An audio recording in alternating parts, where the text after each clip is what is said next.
judges of the United States Court of Appeals for the Fourth Circuit. Oyez, oyez, oyez. All persons having any manner or form of business before the Honorable, the United States Court of Appeals for the Fourth Circuit, are admonished to draw nigh and give their attention, for the court is now sitting. God save the United States and this honorable court. All right, we're going to first proceed right through the normal order here, and we'll start with Diaz versus Bondi. And Ms. Grafton, I think you're up first, and we'll hear from you. Thank you, Your Honor. Good morning, and may it please the court. My name is Rebecca Grafton, and I represent the petitioner, Benjamin Sandoval Diaz, in this case. The petitioner is before this court seeking remand of his application for cancellation of removal for non-permanent residents, which was erroneously pre-terminated by the immigration judge on a finding that the petitioner admitted to having committed a crime, specifically possession with intent to sell or deliver a controlled substance. As part of that application... Let me just stop you right there because it gets to the heart of the question.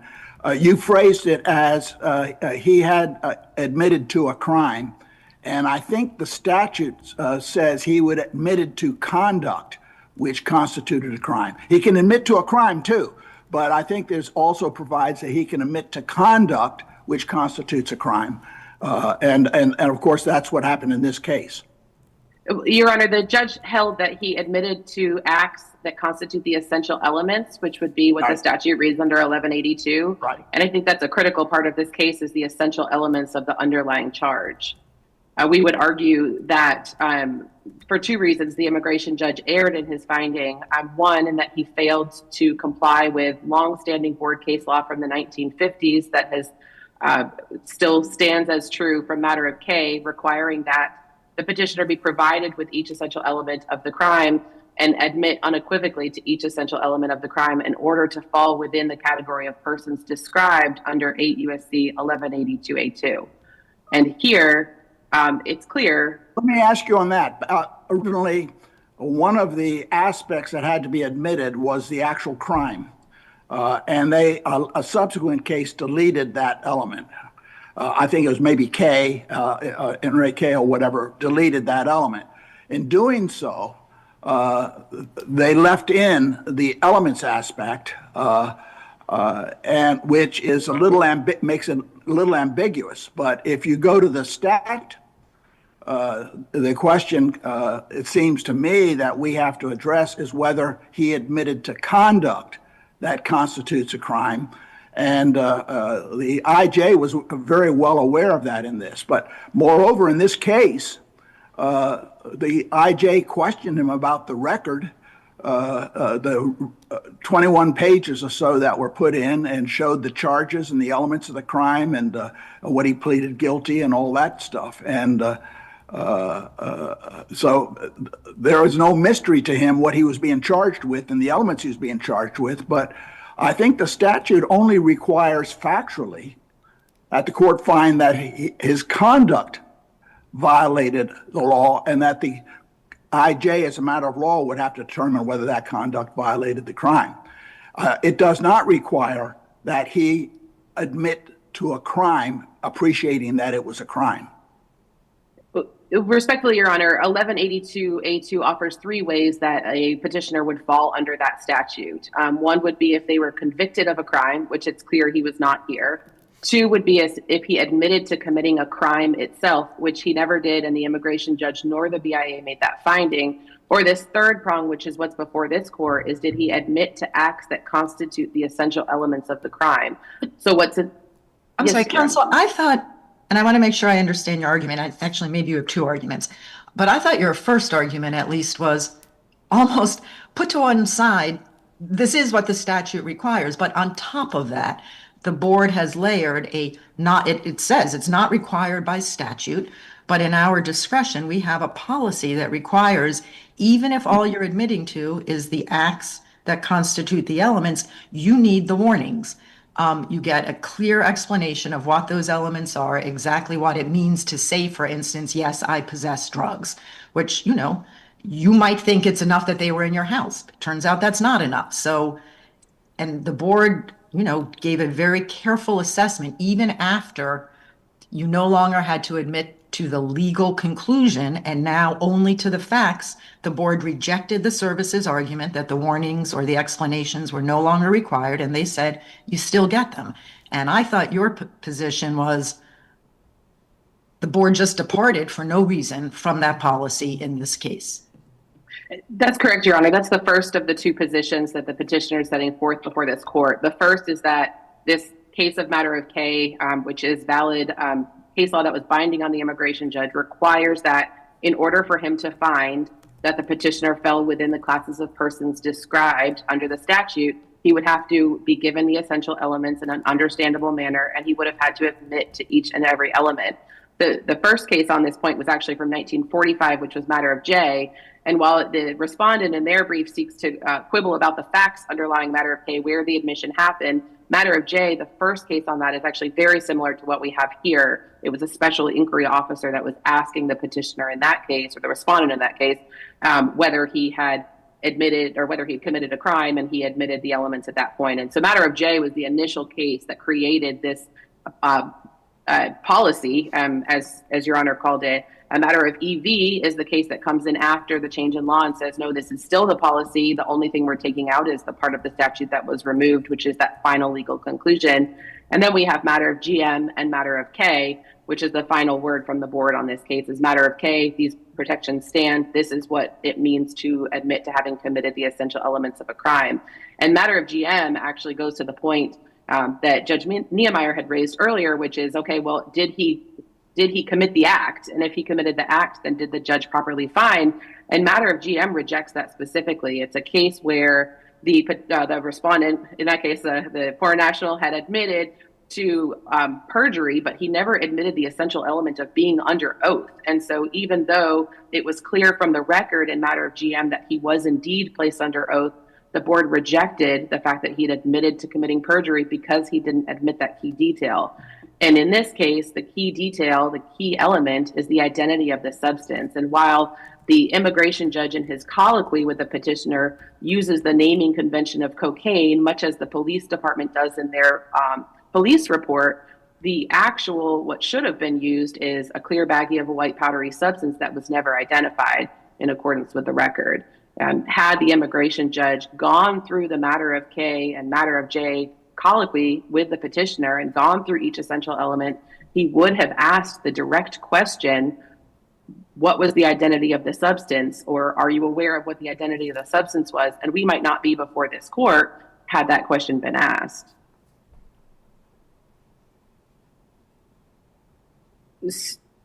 So when in relation Let me to ask you, can I ask you a question? I haven't gone back and checked all those precedents that you cited, but I know some related to out-of-court admissions made at the border or to officers or whatever. And this admission was made in court. And despite what you say, I think it's pretty clear on the record he admitted to cocaine. I mean, there was several times it was alluded to, probably 3 or 4 times. That was the transaction. And the officer is hearing these statements. Not only that, the officer has, the IJ has the record showing his use of the possession. He admitted to use before and after, shortly, for a short period. So to me, it's unrebutted, basically, that he at least possessed cocaine, which is a controlled substance and would violate both federal and state law. Your argument, I suppose, is sort of harkens to a notion that he has to appreciate it was a crime and admit to the crime part, but that aspect would be counter to the statute, wouldn't it? Well, Your Honor, our argument is not that he needed to know it was a crime. That's not what the statute says. He needed to have had admitted each essential element of the underlying controlled substance violation. Well, it says, I don't know, I don't have the exact language out here. I can get it, but I thought it said he admitted to conduct that constitutes a crime. Isn't that the language? Do you have the language there? Your Honor, it's the conduct that constitutes the essential elements. I can grab the statute book. Okay, that's fair enough. That's fair enough.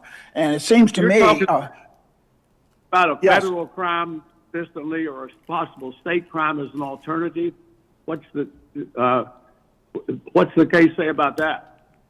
Well, what's required for it to be a crime for immigration purposes in the federal court is that the state statute matches the federal statute as far as the substances themselves. And so that really actually goes to the point, which is the identity of the substance, and the petitioner's admission to the identity of the substance is critical in this case.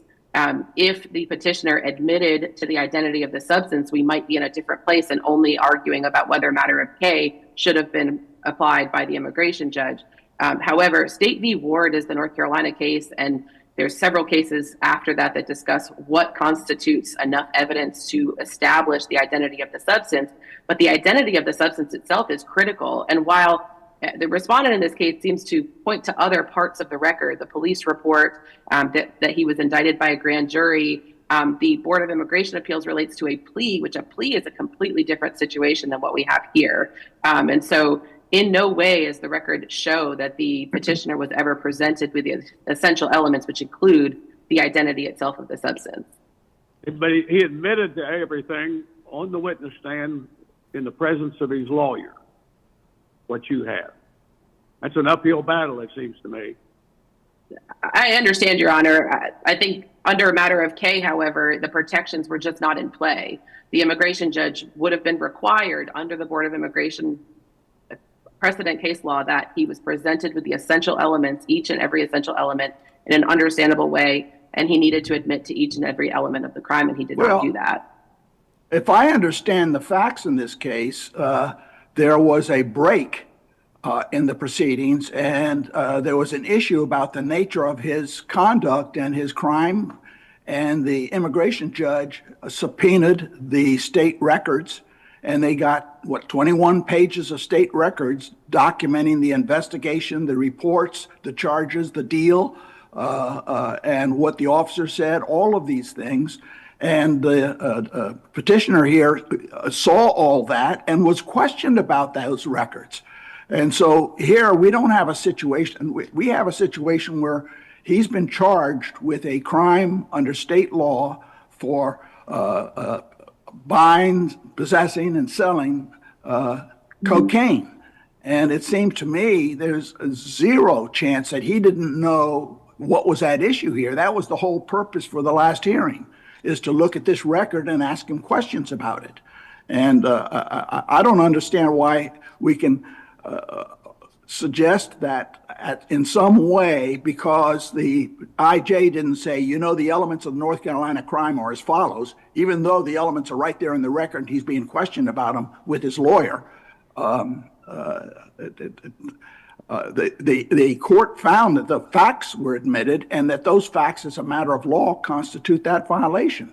And if you require him to appreciate their elements of the crime, then you're going back to the J case, which had that fifth element, that he had to appreciate the crime as opposed to the, as you pointed out, the acts constituting the elements of the crime.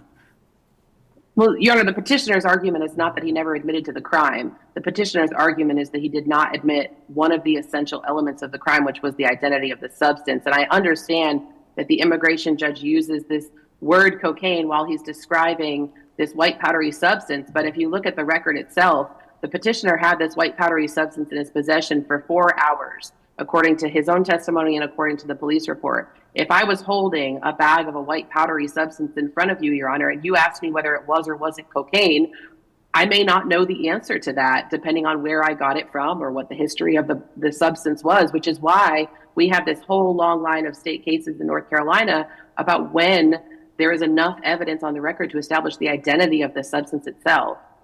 Well, let me ask you this. Here we have, this is the question. Did you ever procure any cocaine? No, only the one day. Question, did you ever obtain any cocaine, possess it, sell it, or deliver it to another person? Only that time. How much cocaine did you obtain? It was 3.5 grams. And who did you obtain the cocaine from? That guy known by the nickname 300. Tell me his real name. I don't know it. Do you know what his real name is? No, sir. goes on and says, have you ever used cocaine, Mr. Sandoval? Yes, sir. When? What, once while before all this happened, when the time you used cocaine, a few days after I was arrested. When was that? 2014. You said a few days before or after you were arrested? Before. So now we have, what, about 10 questions, all related to cocaine and possession of cocaine and use of cocaine, and he answers yes to those questions. I don't know where we look with the English language if that's not an admission that he possessed or. I haven't. Can I ask something? Because I think it seems to me there are two ways the agency could have approached this case, and I think what Judge Niemeyer is outlining would have been an approach that says, look, they satisfied matter of K. Like, he might not have formally said, here are the elements, but that was wrapped up in the questioning. Like, the questions actually were the elements. Close enough. He satisfied matter of K. But that's not what the agency said. The agency said, just this one time, we're not going to apply matter of K for a complicated. I actually can't figure out what the rule is under these two opinions for when matter of K applies and when it doesn't. But for whatever reason, they just said, we're not applying it here. It's not necessary here because no one was trapped.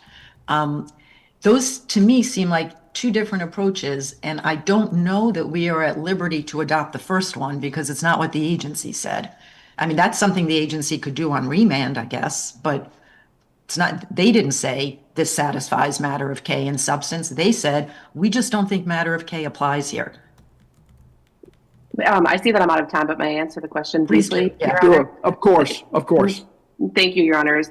I agree with you, Judge Harris, that the matter of K protocols are in play. It was precedential case law that should have been binding on the immigration judge when he was making his determination. And the finding from both the immigration judge and the Board of Immigration Appeals is offering a list of reasons why the immigration judge didn't need to apply matter of K. And this whole issue of whether the petitioner did or did not admit to cocaine when it's worded in the question, but not a direct question of, do you have knowledge that it was in fact cocaine, highlights the importance of matter of K, matter of J, and its progeny, where if each essential element is listed out for the petitioner is given an opportunity to have clarity on the record about whether he does or does not admit to that essential element, which is the identity of the substance.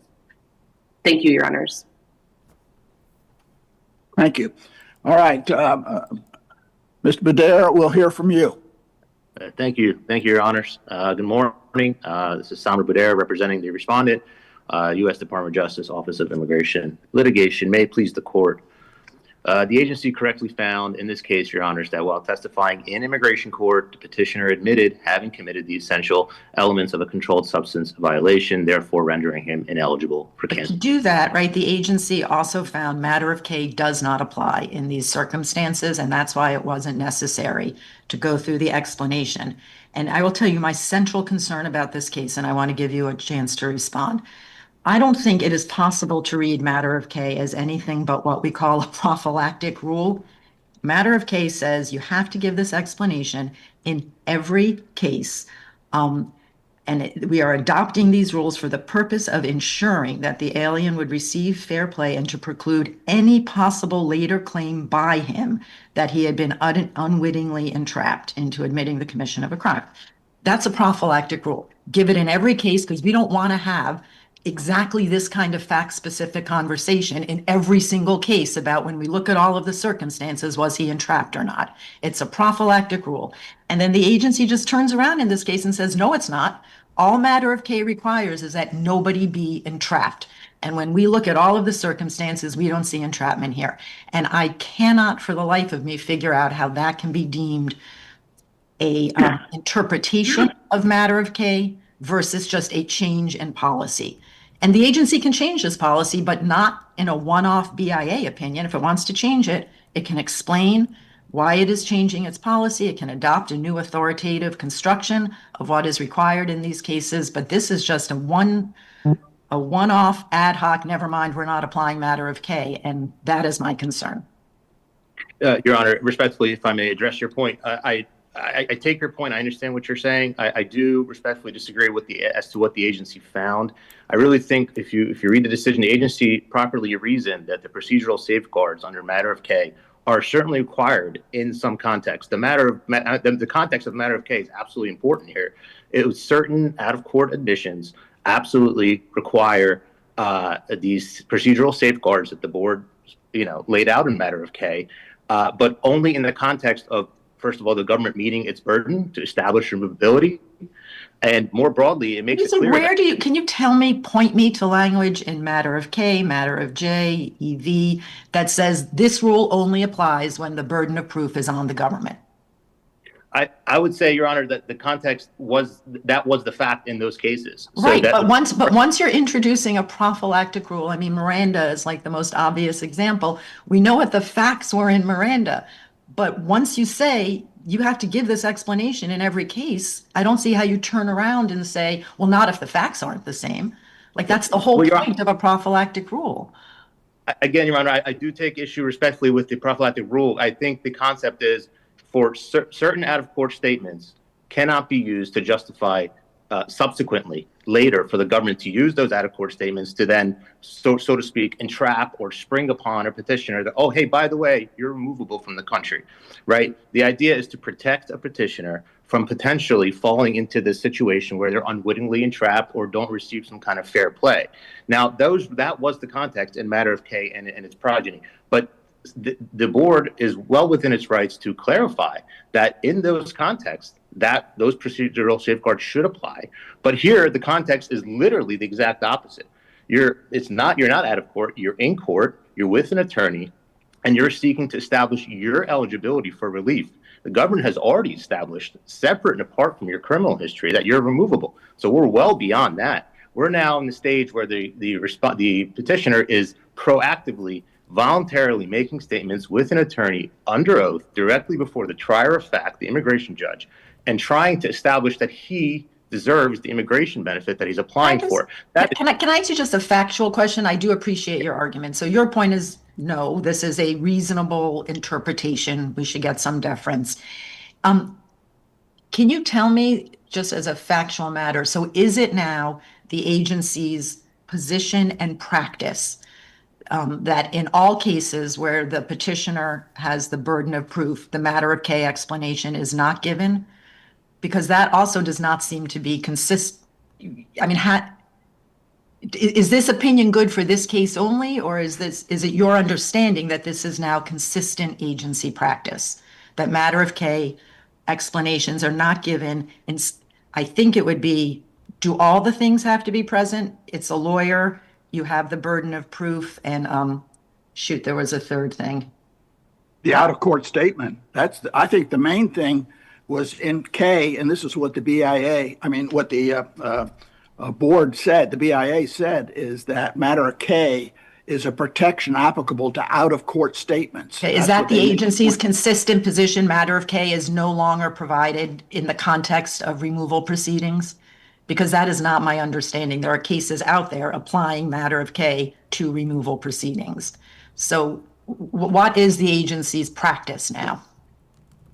Your Honor, just to be clear, when you can't talk about removal proceedings, again, I do want to emphasize. I'm sorry, in court statements during removal proceedings. Is it the agency's position now that those are no longer given in that context? Yes, Your Honor, I understand your question. And just to be clear, it is a bit nuanced only because there are certain cases where perhaps the removability has not been established, right? So if the So you're going back to the burden of proof. So Judge Niemeyer has not described the agency's position. You need both the burden of proof and the lawyer before matter of K is not given? I certainly don't want to speak beyond the bounds of the agency's decision in this case, and I don't want to put. Well, but I guess I'm asking you to tell me, this is a one-off, one BIA judge decision. Has this now become the agency's position or not? Was it only applicable in this case, or is this the agency's position going forward? I think the agency's, respectfully, Your Honor, I would not characterize this as a one-off. I think the agency has made clear that in cases where removability has already been established, he's actively seeking to. Which cases? In which cases should I look at for that?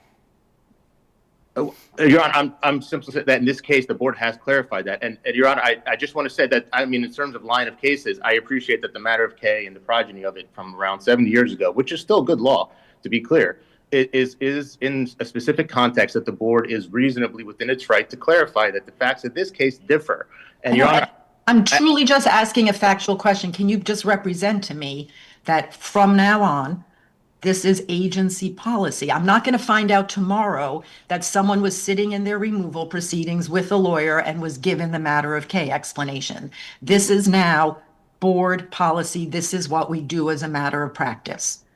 I think when you are under oath with an attorney and you're establishing your eligibility for relief, I certainly think I cannot see a situation where the agency would find that you would still need to apply the matter of K safeguards. And to be clear, Your Honor, a lot of circuits have not opined on this. You say it needs to be complied with, or is the government take position that it needs to be substantial compliance or absolute compliance or just a bit of compliance? Is there some leeway in what you mean by compliance? Yes, Your Honor. I think what I mean by, I don't think that the board does not, give a matter of degree in which you must comply if in fact those situations, or not comply. It simply says that the procedural safeguards are not required, full stop, when you are under oath with an attorney and removability has already been established. Those are the three key findings of the agency, and I think they are quite reasonable. And the Ninth Circuit has in fact supported the board in this in the past. So I would urge the Fourth Circuit respectfully to take the opportunity to join the Ninth Circuit in finding that when you are under oath and with an attorney and removability has already been established, that you absolutely no longer need the safeguards under matter of K. Has anyone considered the proposition that those drug prosecution statutes have been amended over the years? And you're talking about a case from, 1957 or something? Yes, Your Honor, it is quite old. It's a nearly 70 years old matter of K and 69 years old to be exact. I think in Section 841, when was it adopted? I'm sorry, Your Honor? When was Section 841 of the Title 21 adopted? Do you know? That's the statute that makes it a criminal offense to possess or distribute cocaine or controlled substances. It says controlled substances. But the statutes are worked over every now and then by the Congress. Yes, Your Honor. Yeah. How does the board deal with all that? Well, Your Honor, again, statutes are and do. Yes, Your Honor. Go ahead. It seems to be substantial compliance or something like that. If you've got a lawyer, there's more leeway given. Your Honor, potentially, but it is a hypothetical that I just don't think was addressed in this case. I'm not saying that would not be the case, but I just don't think that was addressed in this case. And I do want to emphasize again, the board itself clarified big picture why matter of K exists. Those were the two biggest concerns: whether the petitioner, could subsequently be unwittingly entrapped into a statement that constitutes an admission, where he doesn't really fully understand that the significance of his statements at the time, outside of an immigration context, could potentially, have immigration consequences. So the big concern is really receiving fair play. And the board, within its reason, stepped in and said, absolutely not in this case. You're under oath, you're before the immigration court, you have an attorney, and removability has already been established. You're subject to being removed from the country. You're just trying to establish your eligibility for a certain immigration benefit. So the context is literally completely opposite from matter of K. And I think that's what the agency says. So I just want to stick. The test that the board sponsors is fair play. Is that right? I'm sorry, Your Honor, could you repeat that? Fair play is the rule. The rule is the overall concern of the agency in matter of K was that the petitioner receives fair play and is not unwittingly entrapped or could potentially be unwittingly entrapped regarding removability. And you have to understand that the line of those cases in matter of K was situations where the petitioners left the country, tried to come back in, and all of a sudden they had an immigration officer at the border using previous statements they made outside of an immigration context, such as to a police officer, to say, hey, wait a minute, you can't come back into the country. You're excludable because of what you said to the police officer in the context of a police investigation. That's exactly what the facts were in matter of K. And the board stepped in matter of K and said, no, that's too far. There's concern over fair play. There's concern over entrapment. And you need to have these procedural safeguards in place. The case here is literally the opposite. Again, he is in court. Removability has long been established. He's with an attorney. And that's why the board reasonably said we have to distinguish these two cases. Can I just, I really am just trying to get my hands around how this opinion sort of fits into the board's overall approach. Are you aware of any opinions prior to the one in our case that I should be looking at where the board begins to outline this idea that, matter of K doesn't apply. The requirements of matter of K don't apply in cases like this, or I guess any subsequent opinions, which I would not know about, but perhaps there are opinions after this one saying, yes, this is like pointing to this opinion and saying, yes, this is now how we do it. Your Honor, I do appreciate your question. I just want to note to Your Honor that I think just from a practical standpoint, the reason why this case is rather significant, and I urge the circuit to adopt it, what the Ninth Circuit has already found, is because we often don't see in immigration law admissions being, the forefront of the issue. We quite frankly, most cases involve convictions on the record, and it's rather rare for someone to go into the immigration court and admit that they actually, committed all the elements of the crime. Okay, so the answer is no, but the reason is because this doesn't come up very often. It does not come up very often. And I would point to that because other circuits, other than the Ninth Circuit, the government did extensive research on this. Really, the Ninth Circuit is the circuit that has really dealt with matter of K. I mean, I did read all those cases. There's the one big one that has reasoning, but that's kind of a split victory for you because they do say matter of K applies in some of those circumstances, just even outside, you sort of won one and lost one in the one that has the reasoning. And then the rest of them, there's like an unpublished one and one that just sort of says it. But again, I guess which Ninth Circuit opinion would you point me to that would sort of best explain your point of view? Yes, Your Honor. There are three cases.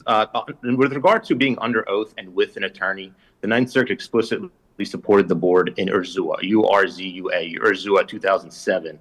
That was a published decision where it also agreed with the board that in cases where you are under oath and you have an attorney present, the matter of K procedural. Was that the crime of moral turpitude case, or was that the one that was a different crime?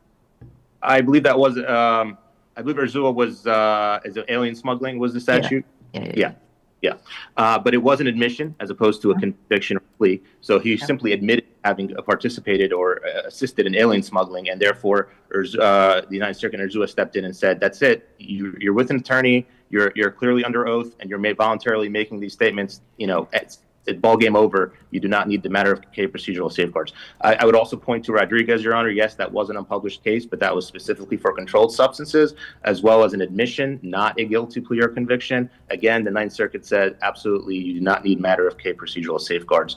And finally, I would also point, Your Honor, to Pascagoula, 2002. Yeah, that's one. Yeah, in that case, the Ninth Circuit also sided with the agency regarding the distinction between establishing removability, the government's burden to do so, versus eligibility for an immigration benefit after the fact. So it definitely sided. But I'm sorry, even though the burden was on the petitioner, they did say you have to give the matter of K warnings if you're talking to the INS inspector at it, right? I mean, I thought they did, right. So they didn't adopt a blanket rule that they did not adopt the rule that once the burden has shifted, we don't have to do matter of K. Well, in that case, you're talking about they found that statements made to an INS officer when the government had yet to establish that he was removable, and that's why they came down, quote unquote, against the government, because again, we were on the other side of the fence. The government had yet to establish his removability, or in that case, it was actually excludability because it was an older case. But in any case, that was the big distinction why you could potentially view that. I understand why you might view that as, different or perhaps even a quote unquote, the uphill battle for the government. But again, they said you had to give the matter of K explanations. Yes, they did. They absolutely said you had to give the procedural safeguards. But again, it is because the removability had not been established yet. Yeah. So there are really three strong Ninth Circuit cases that really support the agency's finding here. And I found no other circuit that has actually opined on this issue. And I think the reason is because you just don't see admissions come up nearly as frequently as convictions. All right. Anything further? No, Your Honor. I nothing to say further. If Your Honors don't have any questions, but I would, again, my points are that the board absolutely was well within its right to properly reason why the procedural safeguards should not apply for matter of K in this case and cases like it.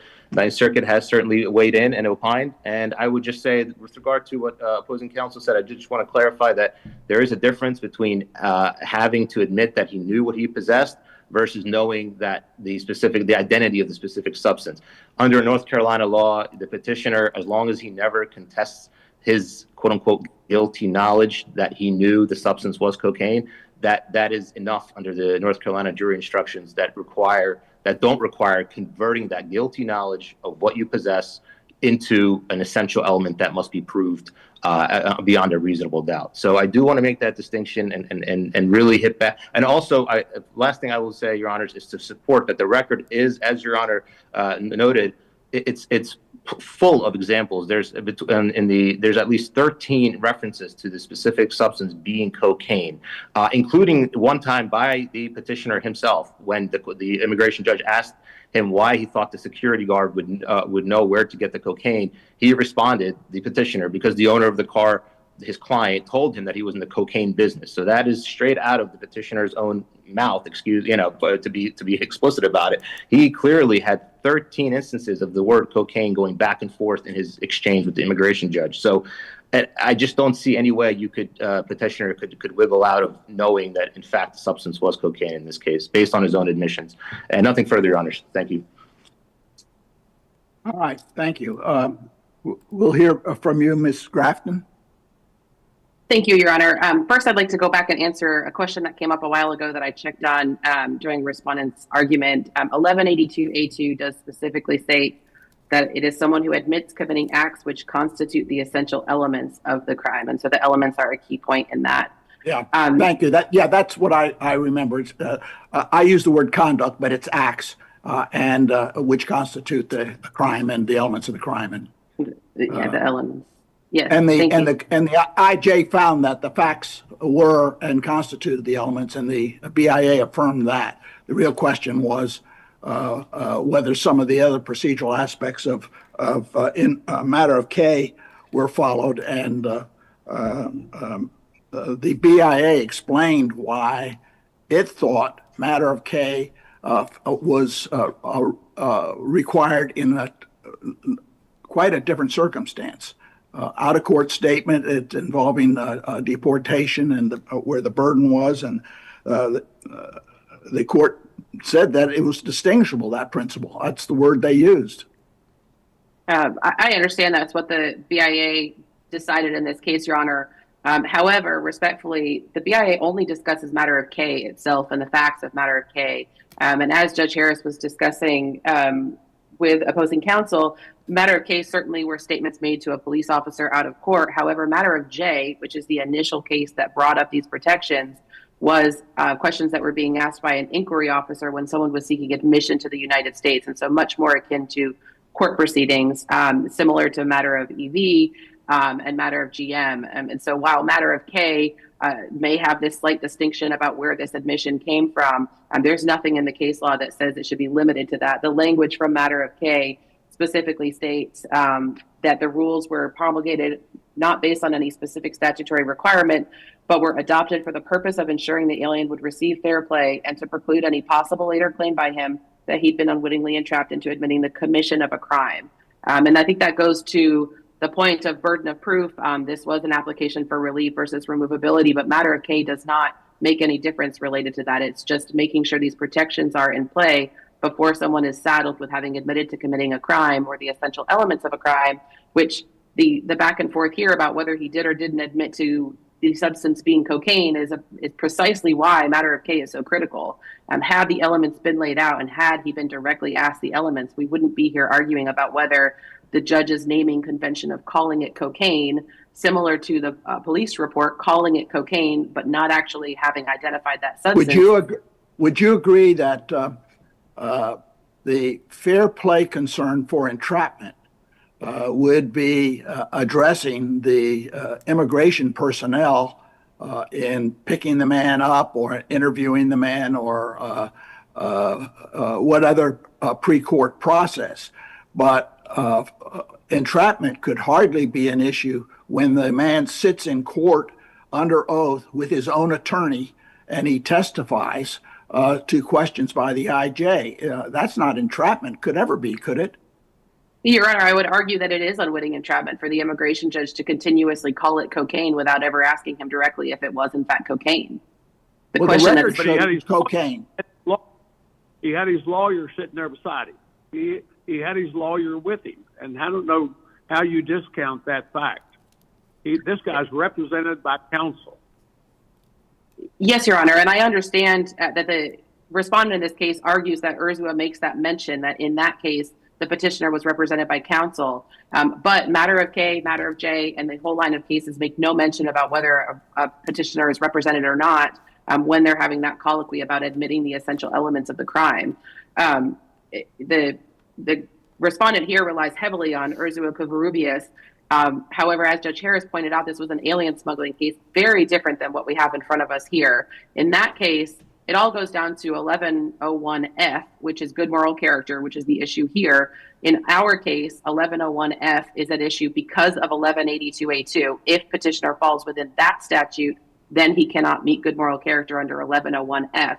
In Urzua Covarrubias, the 1101F statute is the factual finding that the petitioner helped someone enter the United States unlawfully. And so when we get into these elements and the complexity here and the long line of North Carolina case law and the elements of these crimes, that is why we have matter of K, and that is why it is critical for this court to not overturn this longstanding precedent. And while the respondent argues that there's no case law because it never comes up, perhaps it never comes up because the judges follow matter of K, and so we don't end up in this position like we are today. I see that I'm out of time, Your Honors. Yeah.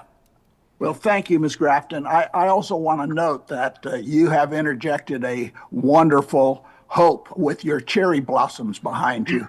And in these weather conditions, that's very nice also. Thank you, Your Honor. All right. We'll proceed on to the next case and we thank you, counsel. Incidentally, both of you, we would normally come down and shake hands with you. As you know, that's the custom in the Fourth Circuit. And we treasure that and we miss that, but we'll have to extend it to you virtually. And thank you both for your arguments. With that, we'll go on to our next case. Thank you, Your Honor. Thank you. All right.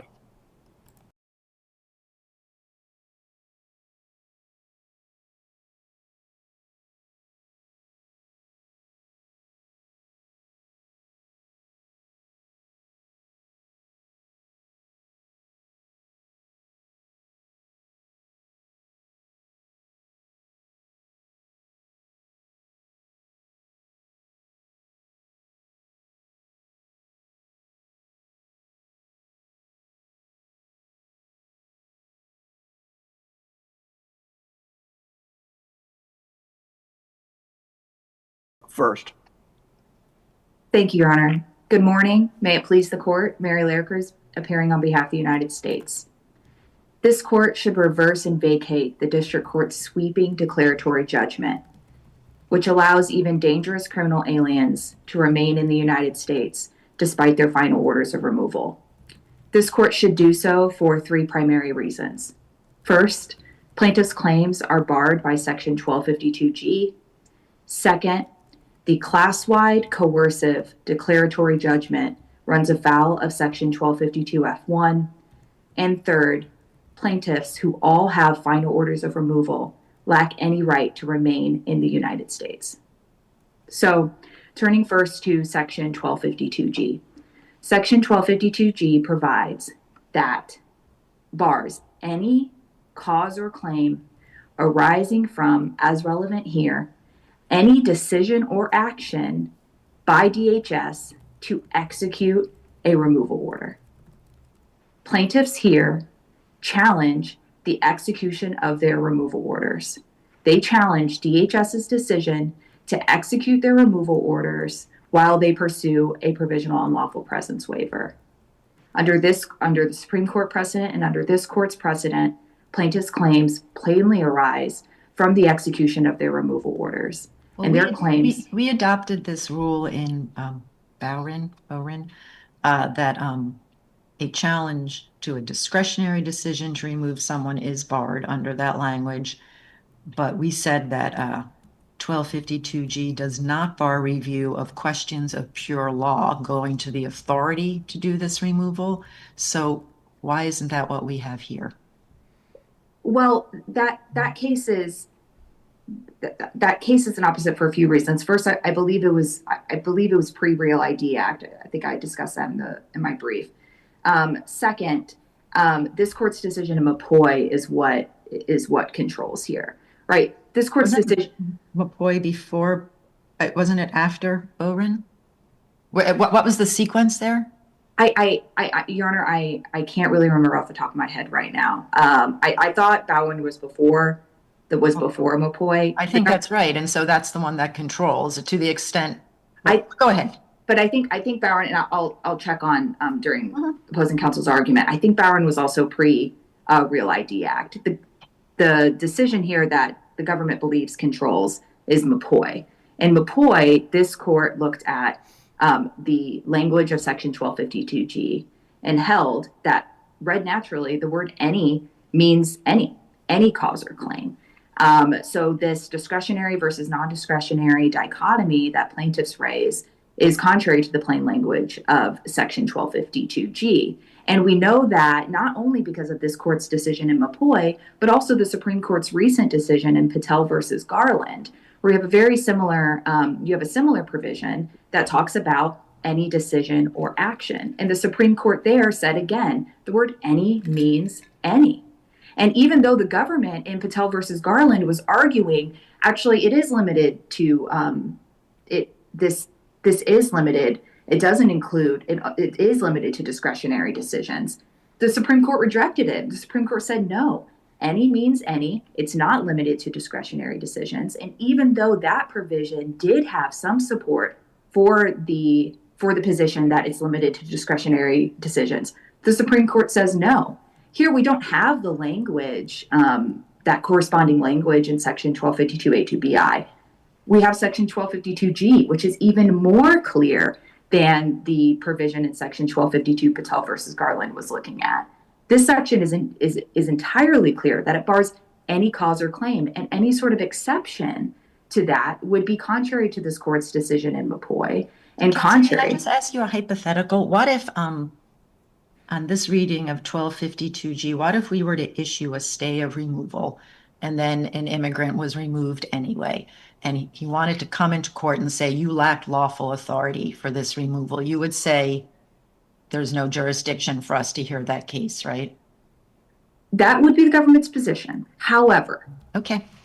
That would be the government's position. However, Your Honor, courts have found that there are that there are exceptions, that there's an exception there, and that exception there is tied to whether the removal order is valid, right? So first, whether the removal order is valid, not an issue here. The removal order is indisputably valid. That plaintiffs could argue in a case. What if there's no removal order? Same thing, Your Honor. That in fact, that position that was raised in, I believe, the Seventh Circuit's decision in Madu, where the removal order, I got mixed up about whether the removal order applied to this specific alien or another person of his same name. There was no executable removal order. There was no removal order, so Section 1252G didn't apply. So that could present, plaintiffs could argue that exception would apply. But based on your textual analysis, your position would be there is no jurisdiction for a court to enforce its own stay order. That's what you said. That's the government's position. That would be the government's position. Okay.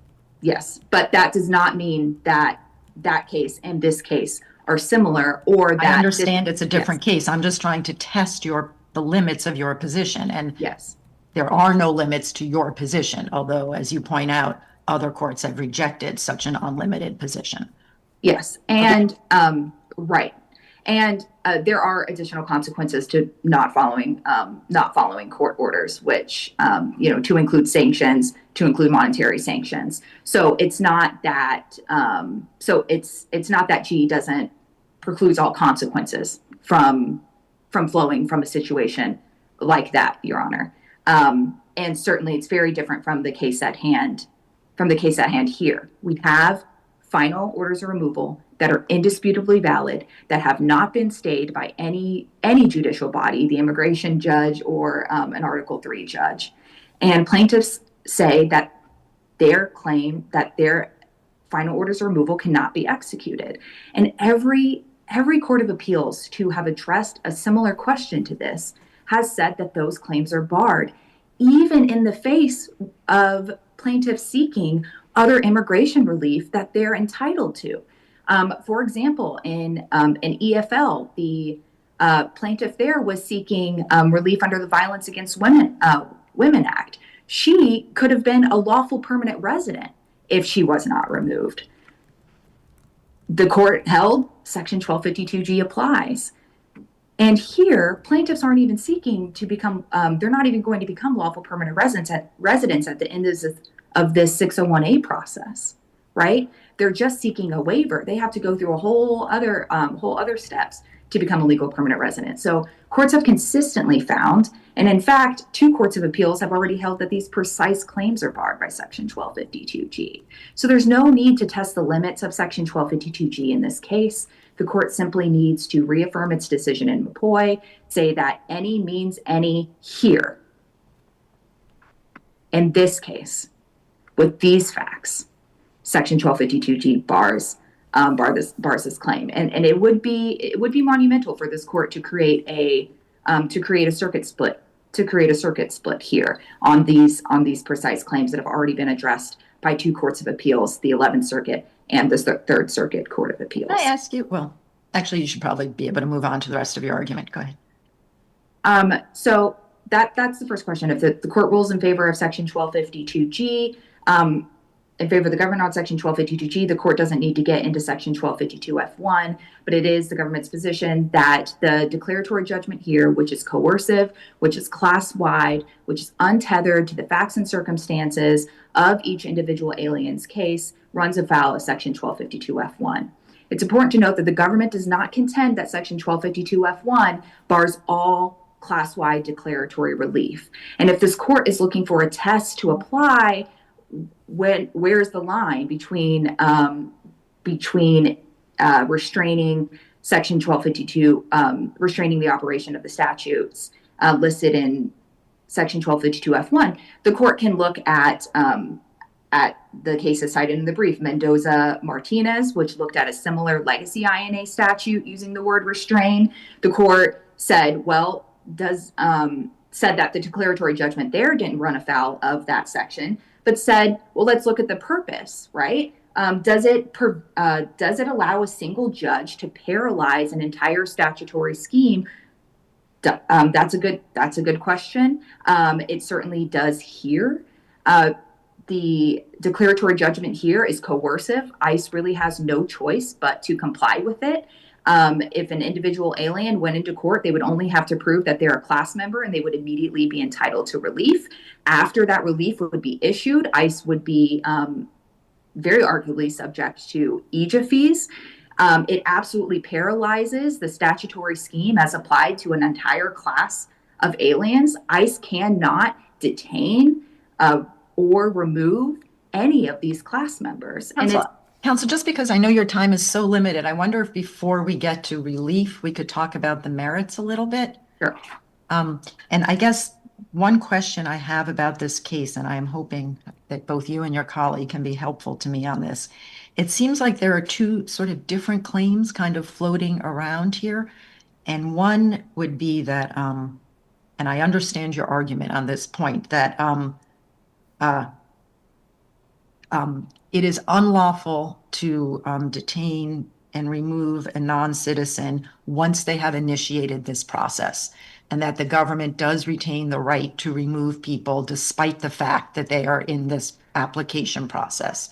And I understand your argument on that point, but there seems to be another claim floating around, which is more like the government is, what the district court talked about is a luring claim, that the government is not picking you up and removing you despite the fact that you are in this process, but they're actually doing it because you're in this process.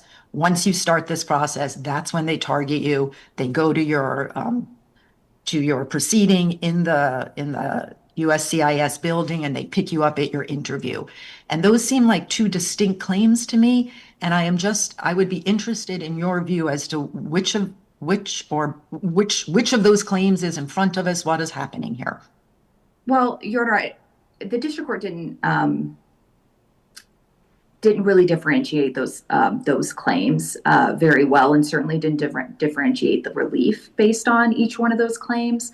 But regardless of how the claim is characterized, it's all governed by the text of the regulation, right? So as long as there is no limit on ICE's ability to take enforcement actions against these class members here, as long as the regulation doesn't limit that, as long as there's no mandatory language limiting that, then that's the question. And so it doesn't. So even if the allegation were, and there were proof of this, that the day you start this application process, ICE, if you start the application process, ICE will remove you from the country, that would not present an Accardi problem, a due process problem, that the government is holding out a benefit, but if you attempt to obtain it, they will take coercive measures against you. That seems like an Accardi problem. Well, it's not an Accardi problem here, right? No, but I guess I'm asking you Regulation. a hypothetical. And so if those were the facts, would that be an Accardi problem? Not here, Your Honor, because as this court recognized in Lovo versus Miller, this whole sub silentio argument, this whole allowing the regulation to become nullified doesn't work with this specific regulation here. And importantly, Your Honor, the individuals that were arrested at USCIS did adjudicate the application, the pending I-130, the reason why they were there. So USCIS didn't depart from any sort of alleged duty to adjudicate their application. I think in the context of the Form I-130, which is the reason why they were there at USCIS, that would be a problem because the I-130 has different requirements. So I'm just trying to get a handle on kind of the Accardi argument. So in your view, the government could have a program where, say, it gives out Social Security benefits, and you don't have, that's not a good example, just some program where it gives out benefits in which you don't have a protected property interest. This is purely discretionary. It's a prize for the best essay contest, best essay written by an immigrant. But it turns out if you submit an essay, you will be removed from the country. That doesn't, in your view, raise any kind of Accardi problem where you hold out a benefit, but then take coercive measures, kind of snatch it back, effectively nullify it? No, Your Honor. Okay. We would have. I mean, again, we would have to look at the text of that regulation, but like that's what this hinges on. That's what this court said in Lovo v. Miller that it hinges on. And this court in Lovo v. Miller did address all those arguments that plaintiffs have made here, including the nullify, including the language about will adjudicate, including the Federal Register contextual arguments. All those arguments were made here and said that USCIS doesn't even have a duty to adjudicate these applications. So how does ICE have is not able to remove those aliens? It just doesn't make sense. But Lovo was explaining why there's not a protected property or liberty interest. And I guess I'm asking a different question. Even if we assume that that's the case, you don't have any protected interest in winning the essay contest. I guess I'm a little bit surprised that it's the government's position that they could say, well, I'm setting up an essay contest, best essay written by an immigrant high school student. And then once you submit the essay, you are immediately removed from the country because you have to put your address at the end of the essay. I mean, maybe the government's position is, no, that's cool. That's not a due process problem. It's not an Accardi problem. But I think that's a bit of a stretch. I'm not sure it's necessary for you to take that position in the case, but it's your argument. Your Honor, sorry, I see my time is up. I don't think that that's just a necessary question for the government to address here. The only That seems like a better answer. it is the answer. The question is always, what does the text of the regulation here say? It's a highly specific question. We believe it's a question that's squarely and clearly answered here, and also supported by this court's decision in Lovo. We don't have to go into these scarier, stickier hypotheticals to reach the very narrow question here, and that's all the government is asking, is for this court to address the narrow question here, which we believe is clear. Thank you. All right. Thank you, Ms. Larikas. Mr. Abrams, we'll hear from you. May it please the court, Michael Abrams on behalf of plaintiff appellees. DHS enacted this stateside waiver process for people with a pathway to legal residency. They are husbands and wives of U.S. citizens. They are mothers and fathers to U.S. citizen children. The express purpose of the rules is to prevent family separation and encourage lawful status. Yet under a new administration, DHS began detaining and removing applicants who it had encouraged to come forward at the very first step, the I-130 spousal interview. That new process exploited the waiver process to carry out enforcement operations, an opposite purpose, which undermines the benefits conferred by the binding rules. That policy reversal is the heart of plaintiffs' claims. The district court correctly found straightforward violations of the APA and due process. To start with Lovo, the court. Can I ask you a question? Your the notion that they are exploiting the process. I think this is something. Is this akin to what the district court was capturing with the luring kind of phraseology? The bait and switch, luring. Okay. Yes. Okay. So my concern is the factual predicate for that claim, because I mean, I know there was no real discovery in this case, and we're doing this all on the papers, but all we have from the government is this admission that ICE has a practice of arresting, detaining, and seeking removal at USCIS offices on a case-by-case basis. But they're not admitting that they target people for removal because they have entered this process. They're not admitting that they're luring anyone. This admission would be just as consistent with, if we have already targeted someone for removal and we think this is going to be the safest place to take them into custody, we may do that. But I'm concerned, tell me what we know about the factual predicate for I'll just call it the luring claim. The facts are undisputed. They are that the waiver process encourages applicants who have thus far been discouraged from obtaining legal status to come forward. And the first step in the process is that interview. And it's undisputed that eligible applicants who came forward at that interview were then detained and put into the removal process. And it's also undisputed that many other eligible applicants were then chilled from participating based on advice from counsel, based on notice that this process was happening. And across the District of Maryland, the process was interfered with as a result. So that's the factual premise of this case. And it's the interference with the ability to apply that the district court found effectively nullifies the rules. And I think because the rules encourage people to come forward, that's the. Why do you say it encourages? I thought it provides some latitude to allow people to seek the waiver and avoid the long time periods under the standard procedure. But and a person can decide to do it or not do it, and that person has to pursue the waiver and do it. But the statute stands that we have an order of removal. The whole process takes a lot longer. You have to do it out of country, and in other words, your argument seems to depend on the fact that the waiver process was a device adopted to encourage. You use the word courage. The district court used lure people into a process which would then facilitate their removal.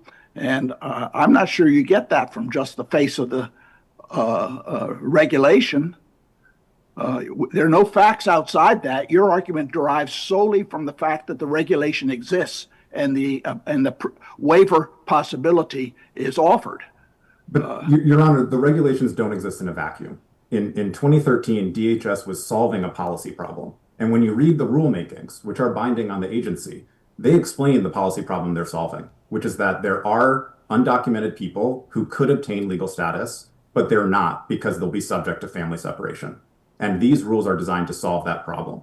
That necessarily means that the mechanism for solving it is going to result in those people coming forward. There's a cost-benefit analysis in the rulemaking that anticipates 100,000 applicants who are eligible for legal status, who were not applying previously, and now would apply. So I don't think the court should interpret the rules such that they're a dead letter, that they were just enacted and they're in a contextless purpose. There was a purpose here, which was for people to apply. And the first thing you need to do to apply is for the US citizen to file an I-30 petition, and often there's an interview required. Then when you come forward to that interview, you're put into removal. When the whole purpose of coming forward to that interview was to obtain legal status. That was what this waiver process was for.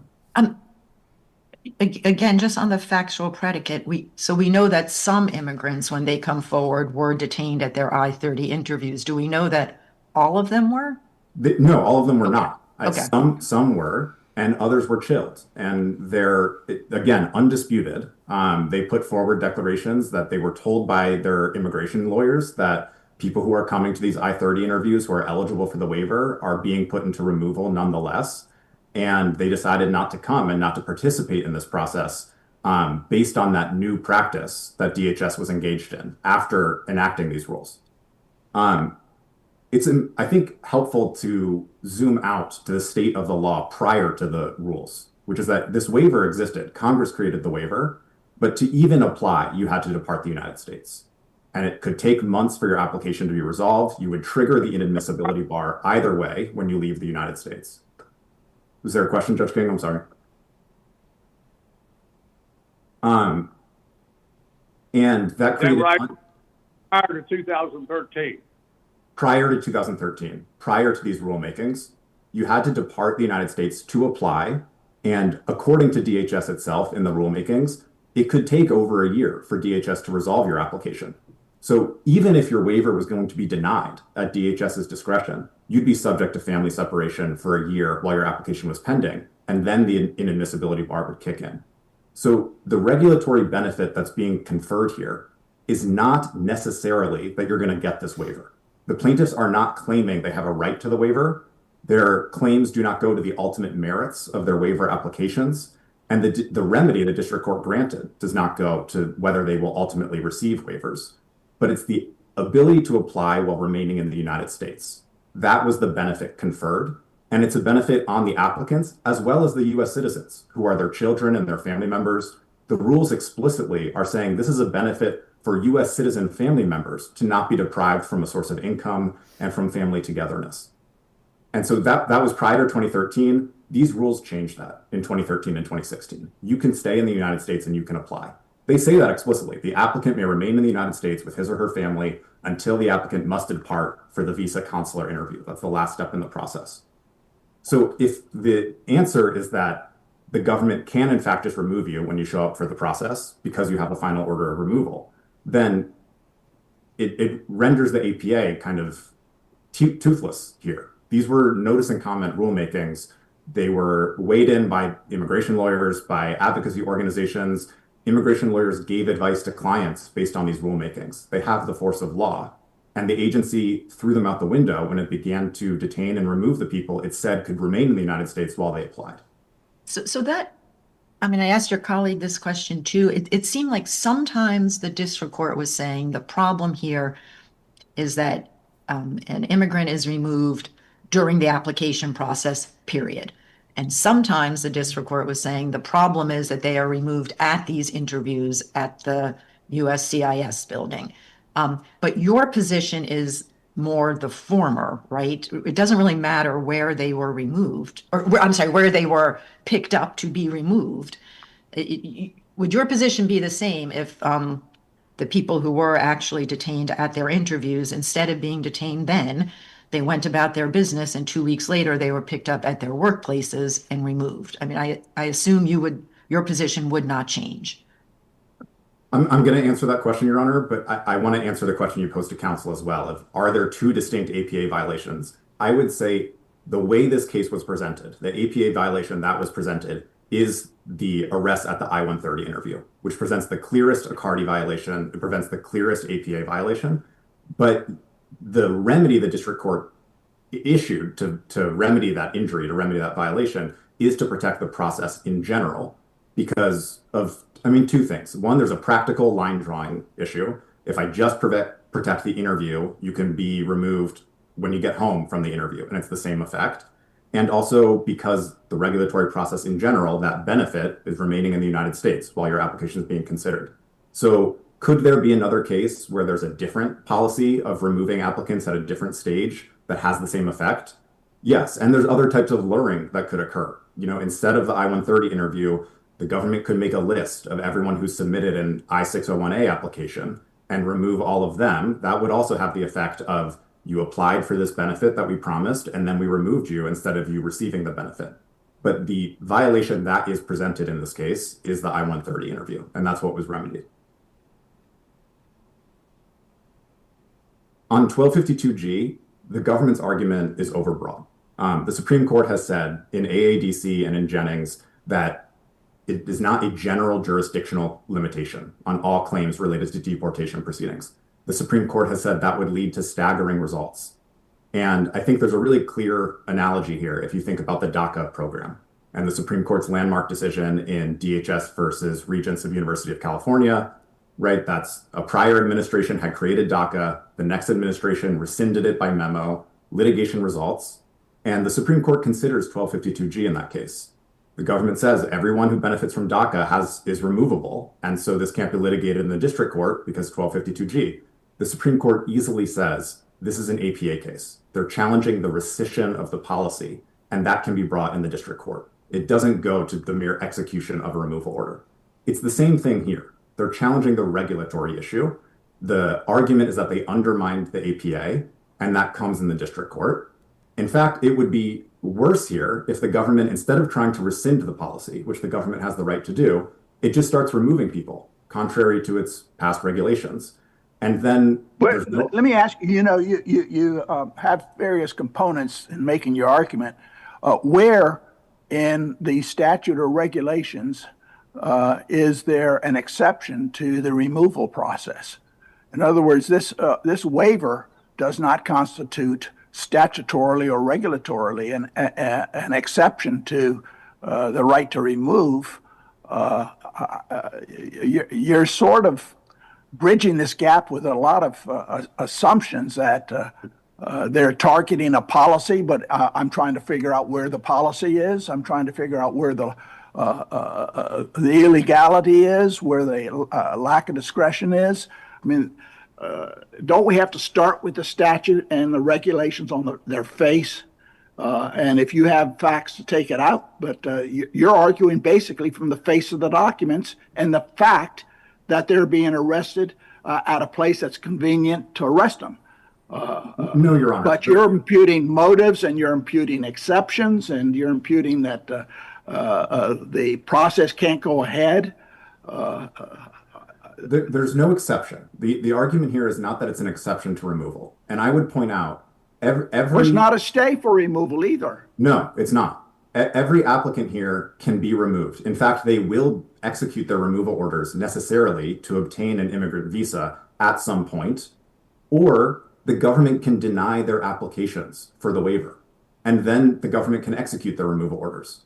But the core text here, when we talk about the face of the document that provides the APA violation, is the rulemakings. This is an APA case. The government had to give some explanation for taking a new policy.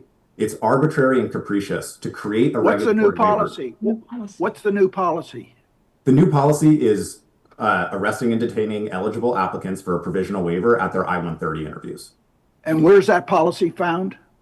It's found in the practice of DHS starting in 2017, which is undisputed in this case. So you're now focusing on a practice rather than a policy. We have no evidence that there's an actual policy there. They say they'll arrest them wherever they can get them, and in connection with the waiver process, they make those decisions on a case-by-case process. I mean, candidly, that's what's in the record. That's the finding in this case. It's the finding of the district court that there's a practice, and DHS never disputes that. It's not disputed in the district court. It's not disputed on appeal. Wait, what exactly do you think? What I thought they were not disputing. I really have struggled with this because it's like a moving target in this case. I thought they were not disputing that just because someone is in this application process, they may well remove them. The fact that they do not treat being in this application process as a shield against removal. And moreover, they have not disputed that sometimes they arrest and detain people at USCIS offices on a case-by-case basis. But that's all I see them not disputing.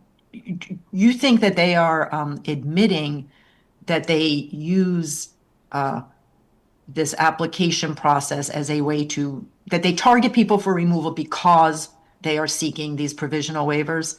It's not essential to the claim, this idea of intent. It could be trapping and luring, even if it's random, that they're capturing eligible applicants at the I-130 interview.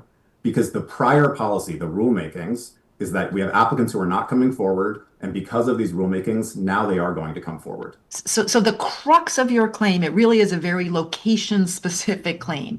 The only thing you are challenging is picking people up at their I-130 interviews, and then the district court created prophylactic relief around that.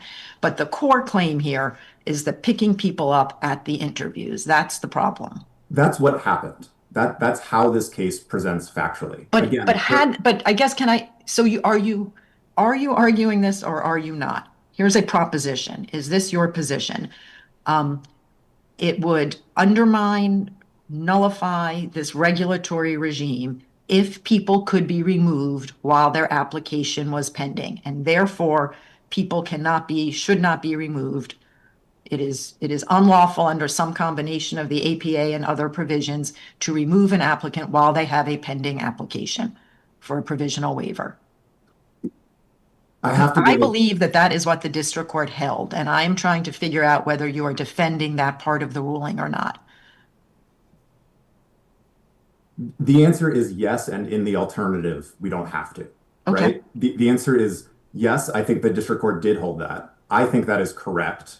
But I can imagine a different case in which evidence shows that there's not a policy or practice of interfering with the application process in general, but a single plaintiff has an execution. You uphold APA or the Constitution? It's equivalent under a CARDI or the APA. I think the procedural due process liberty interest is a bit distinct and is kind of further afield.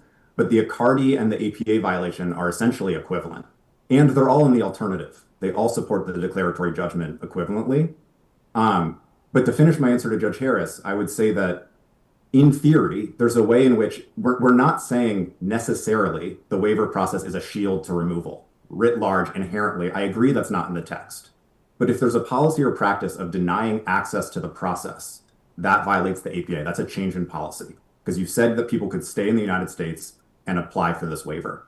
So in a different case, if there was evidence that the vast majority of people do have access to the process and the policy has not been changed, that would be a harder case for a plaintiff to then come forward and say, well, I was removed and that should not have happened. But here, it was undisputed that interference was happening, that plaintiffs did not have the right to apply to the process. They were chilled from participating, that those who were removed were separated from their families while they applied. And to be clear, the I-130 stage is before you've even submitted your application. So you'll now be subject to the waiver bar without the chance to apply for your waiver in the United States, which is exactly what these regulations, the benefit they were intended to confer. So that's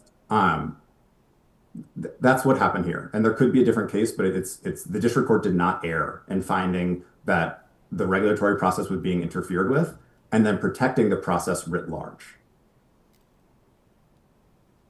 So that's your APA claim? Yes, and the CARDI violation is essentially the same because it's relying on the regulations and then the regulations being violated.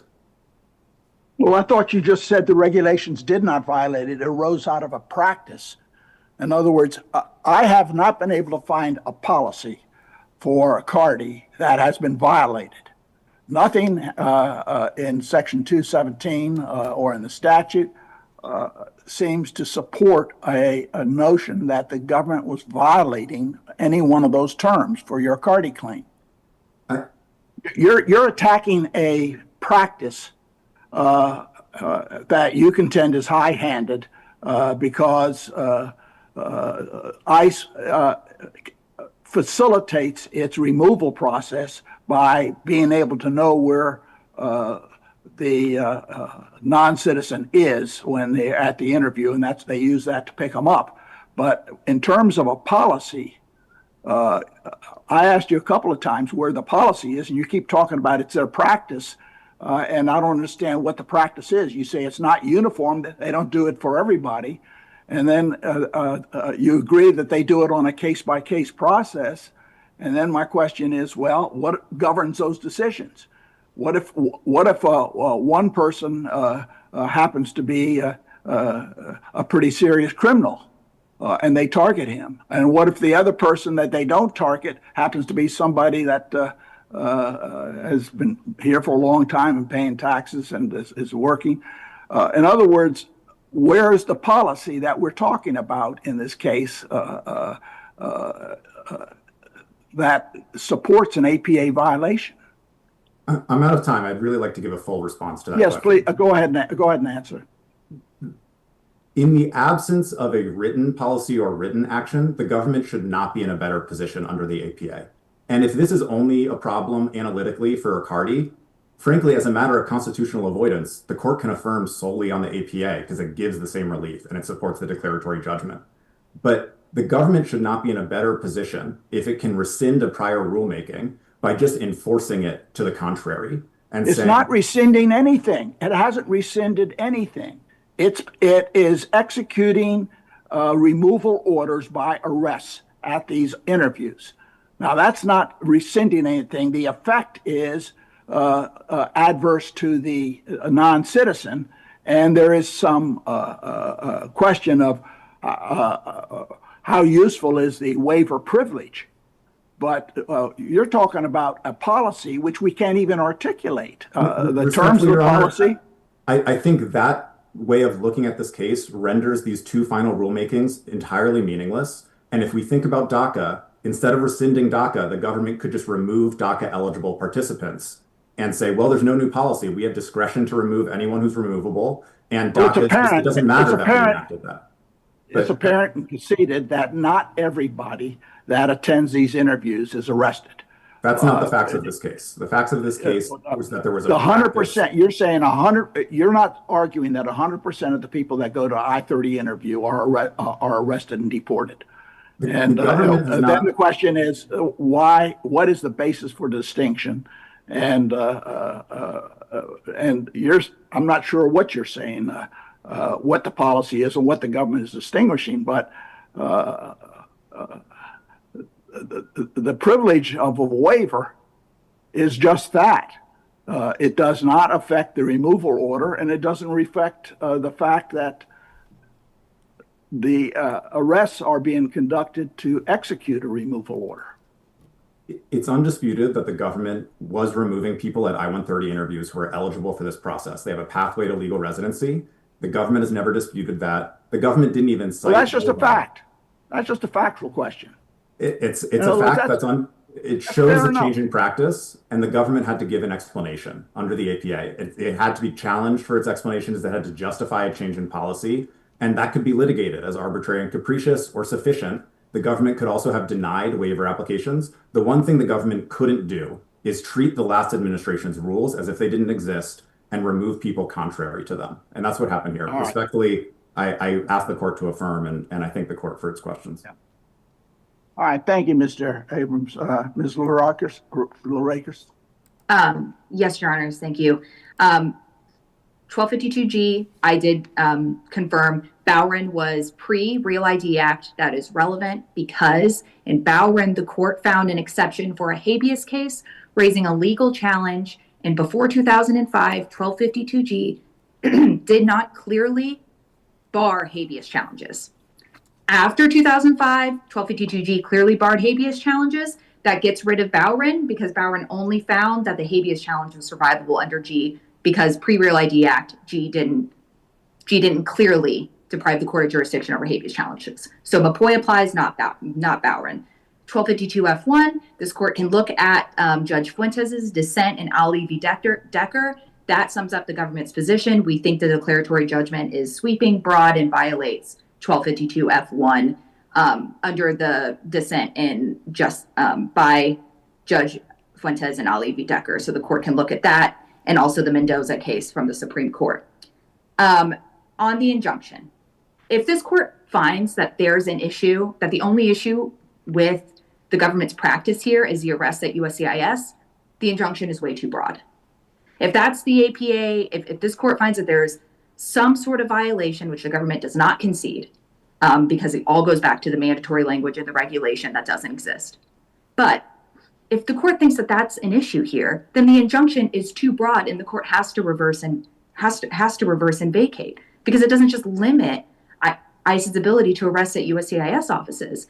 It's also completely untethered to how even ICE learns of this information, which goes to where's the line, right? And the government's position, the clear position, based on decades of Supreme Court precedent and this court's own precedent in Lovo, is you have to look at the language in the regulation. Does anything in the regulation prohibit ICE's actions?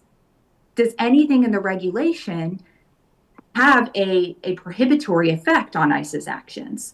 And when looking at the Kentucky case from the Supreme Court, where the Supreme Court held that if you're going to limit, if an individual is going to say that by regulation the agency's discretion is limited, that has to be clear in the regulation. So that's what we have here, right?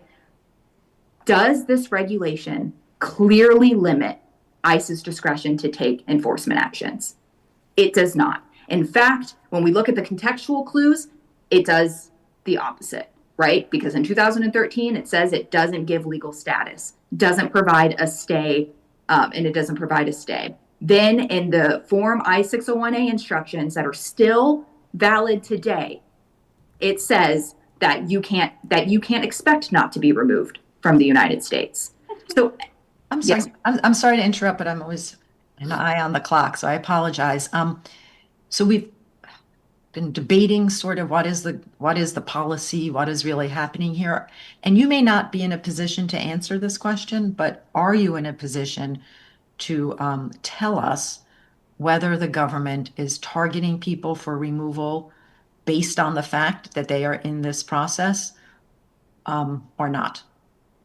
Your Honor, I don't think it's based on the fact. Of course, that's a discoverable issue. That's a fact issue. The only thing, as Your Honor pointed out, that the government conceded to is that ICE was. I agree. The reason I'm asking the question is I don't understand the government to have made any concessions that go to that in this case. So I was just asking whether you are in a position to just answer the question. Your Honor, frankly, Your Honor, ICE doesn't know when they went to go pick up these I-130 applicants about the provisional waiver process. They were able to arrest them in an I-130 interview. It's a safe place to arrest an alien where they don't have any sort of outside factors that may put the officer's safety at risk. Didn't have anything to do with the provisional waiver process. That's what I believe. But that's a fact issue, and the government, importantly, did not concede that there was this conspiracy, as plaintiffs make it out, that we're going to arrest all these people and nullify the provisional waiver regulations. No, ICE was just taking enforcement actions where it could, and it happened to be that some people who were class members got arrested at I-130 interviews. USCIS didn't ignore their I-130 application. They adjudicated the I-130 application. But again, if that's the issue that this court finds, we've got a massive problem with the scope of the injunction. The scope of the injunction allows people so close to this nation's capital who are dangerous criminals to perpetually file I-130s and get out of ICE enforcement action. That is not related to the text of the regulation. So we would ask that this court reverse and vacate. All right, thank you very much. We normally come down and shake hands with you so that all of the disputes are resolved in the handshake. This is the tradition of the Fourth Circuit, and then we write on a clean slate to try to resolve the issues.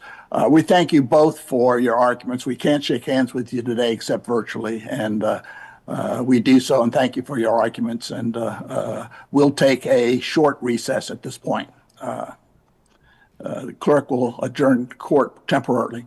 This court Thank will you, take Your a brief recess.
The Honorable, the judges of the United States Court of Appeals for the Fourth Circuit. All right, we'll hear our next case, which is Beckford versus Elevance Health. And Mr. Brown, we'll hear from you first. Good morning, distinguished members of the panel. My name is Christopher Brown, and I represent Bridget Beckford in this appeal of the dismissal of her claims of discrimination and retaliation at summary judgment. These claims were brought under both 1981 and Title VII.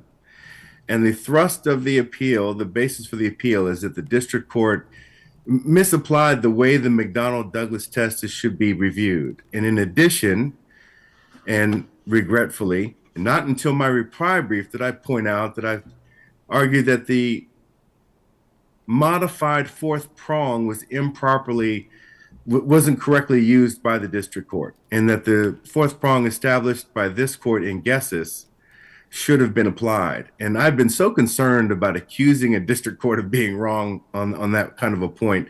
You know, Gessis has been cited over almost 1,000 times since it came out, all in the circuit, district courts, and from South Carolina to Pennsylvania, West Virginia. This court has cited it, of course, many times. You've had two opinions just last year. Barnhill v. Bondi, Judge Niemeyer and Judge King, you were on that panel. And there were some interesting points in that case. The temporal proximity issue came up, which is an issue here, which is not an issue here. But you said it would be no longer than 2 months. This should really be accepted, which I thought was curious. I'd always thought it was 4. But read in conjunction with Laurent Workman v. Wormuth, King and Harris were both on that panel. That's 2022, 54 F4 201. Causation can be shown in 2 ways, showing that the adverse act bears sufficient temporal proximity. Let's get back to the particular claim here. Yes. As I understand it, Maria Gregory was the decision maker here. She was the supervisor that identified the 4 spots for satisfying the RIF, the reduction in force. Is that right? That is correct. And she made the selection of 3 persons, plus she chose not to fill 1 person. And her recommendations were approved by upper management. That is my understanding, correct. Yeah. All right. Now, it seemed to me then, in view of the fact that she's the decision maker, shouldn't we focus on her animus, if any, the evidence that supports her animus in making her selection based on race, disability, age, or any other of the improper motives? Yes, we should. What evidence? Yeah. But once the burden shifts, we should. Until the burden shifts. Forget that we know the McDonnell Douglas and all that. Just tell me what the evidence in the record shows that Maria Gregory made her decision based on an improper consideration. Simply put, I think the evidence that supports that is a clear understanding that Ms. Ayers, and when we say she selected 3 people, there's only 1 person from this team that was selected. After she has testified that they need 2 underwriters on this Virginia Key Accounts team.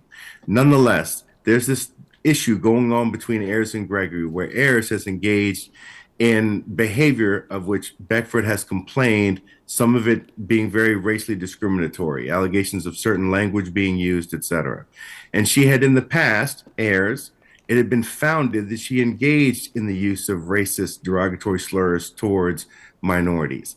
And the way Gregory responded to that was to not reprimand this woman, not cite her, not put anything about it in her evaluations, and to, on the record in the deposition, admit that it was not a consideration at all when deciding which of the 2 key underwriters to maintain. So that expresses a bias in favor of a woman not in my client's protected class. She was white, Miss Ayers. And against Miss Beckford, who's African American, who has no performance issues. There was there was never a claim that said anything to do with performance, except to the extent that when deciding which of the 2 Virginia Key Accounts members to keep, who are underwriters, it was felt by Ms. Gregory that Ms. Ayers would be better able to handle the workload. But it turns out that the evidence shows, in the light most favorable to Ms. Beckford, she was handling 90% of the workload during what is known as peak season. So if she can handle workload during peak season, she's never had a problem violating policies, let alone policies that Elevance claim represents their core values and are no tolerance policies.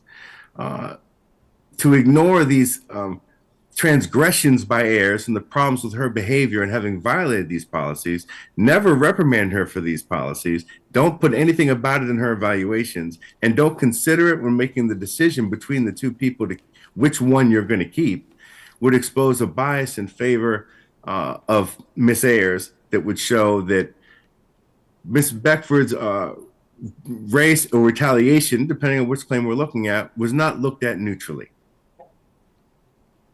which is the actual fourth prong of the modified. I paraphrased it a bit. When you say not neutrally, Ms. Ayers complained to Ms. Gregory, right? Miss Beckford. Beckford, I mean, complained to Gregory, right? Yes, she did. And Ms. Beckford helped her make her claim to Human Resources, right? Did Miss Gregory help Miss Beckford make her claim to Human Resources? Yeah. Well, she facilitated the communication. Let's put it that way. Yeah. For not for all of the complaints. Some of the complaints she didn't take. And so she referred the complaint to the appropriate people at the company, and the company conducted an investigation, didn't they? They did. And they found some animus related to comments relating to Mexicans taking advantage of some of the public benefits in America, but nothing further, right? It was, I think was it Mexican and Indians, Judge Niemeyer, but it was Well, it not could be. African Americans. Yes, that's correct. Yeah. All right. So that's that whole incident. Now, where does that show animus by Ms. Gregory?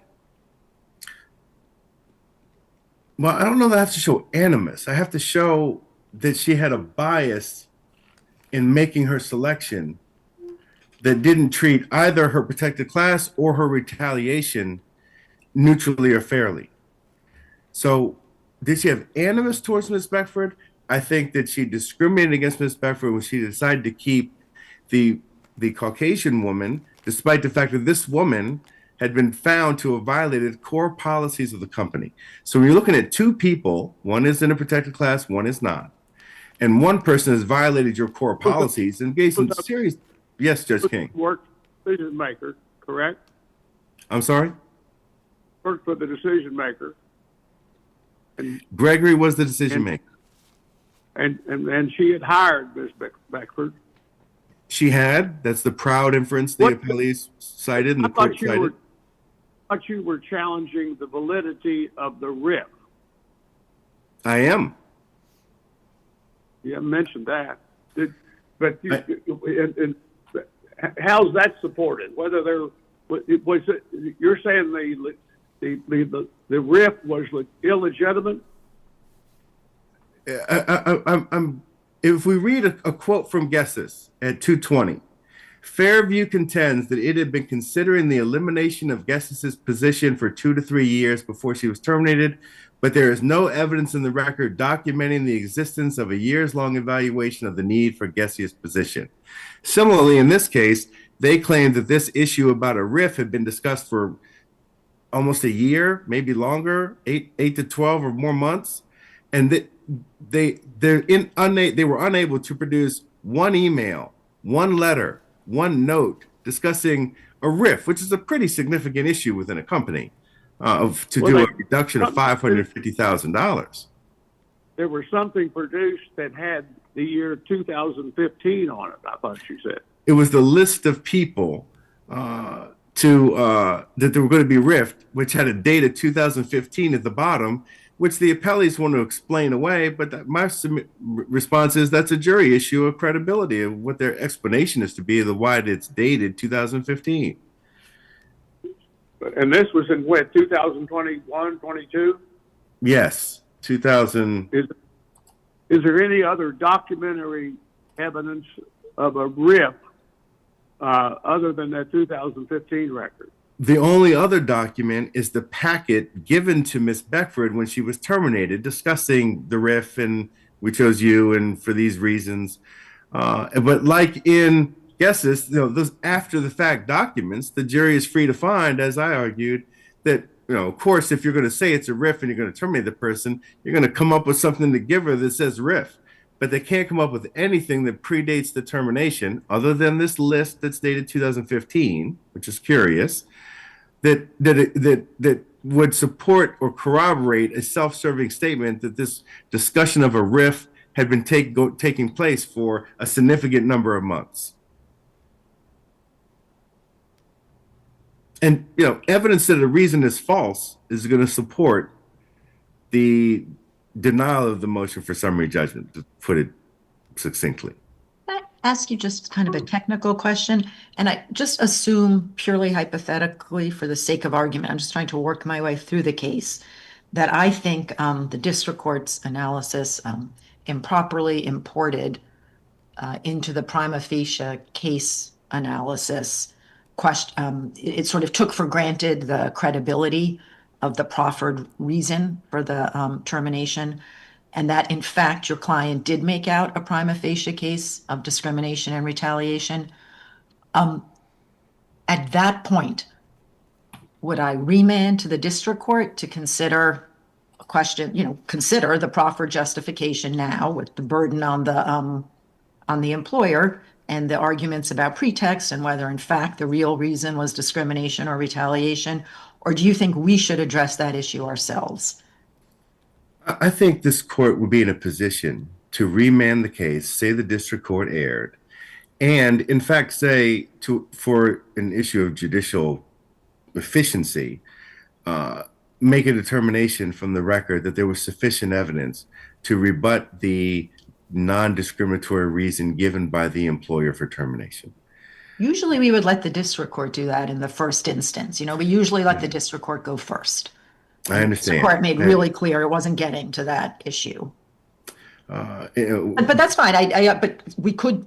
But your preference would be you think we should reach that.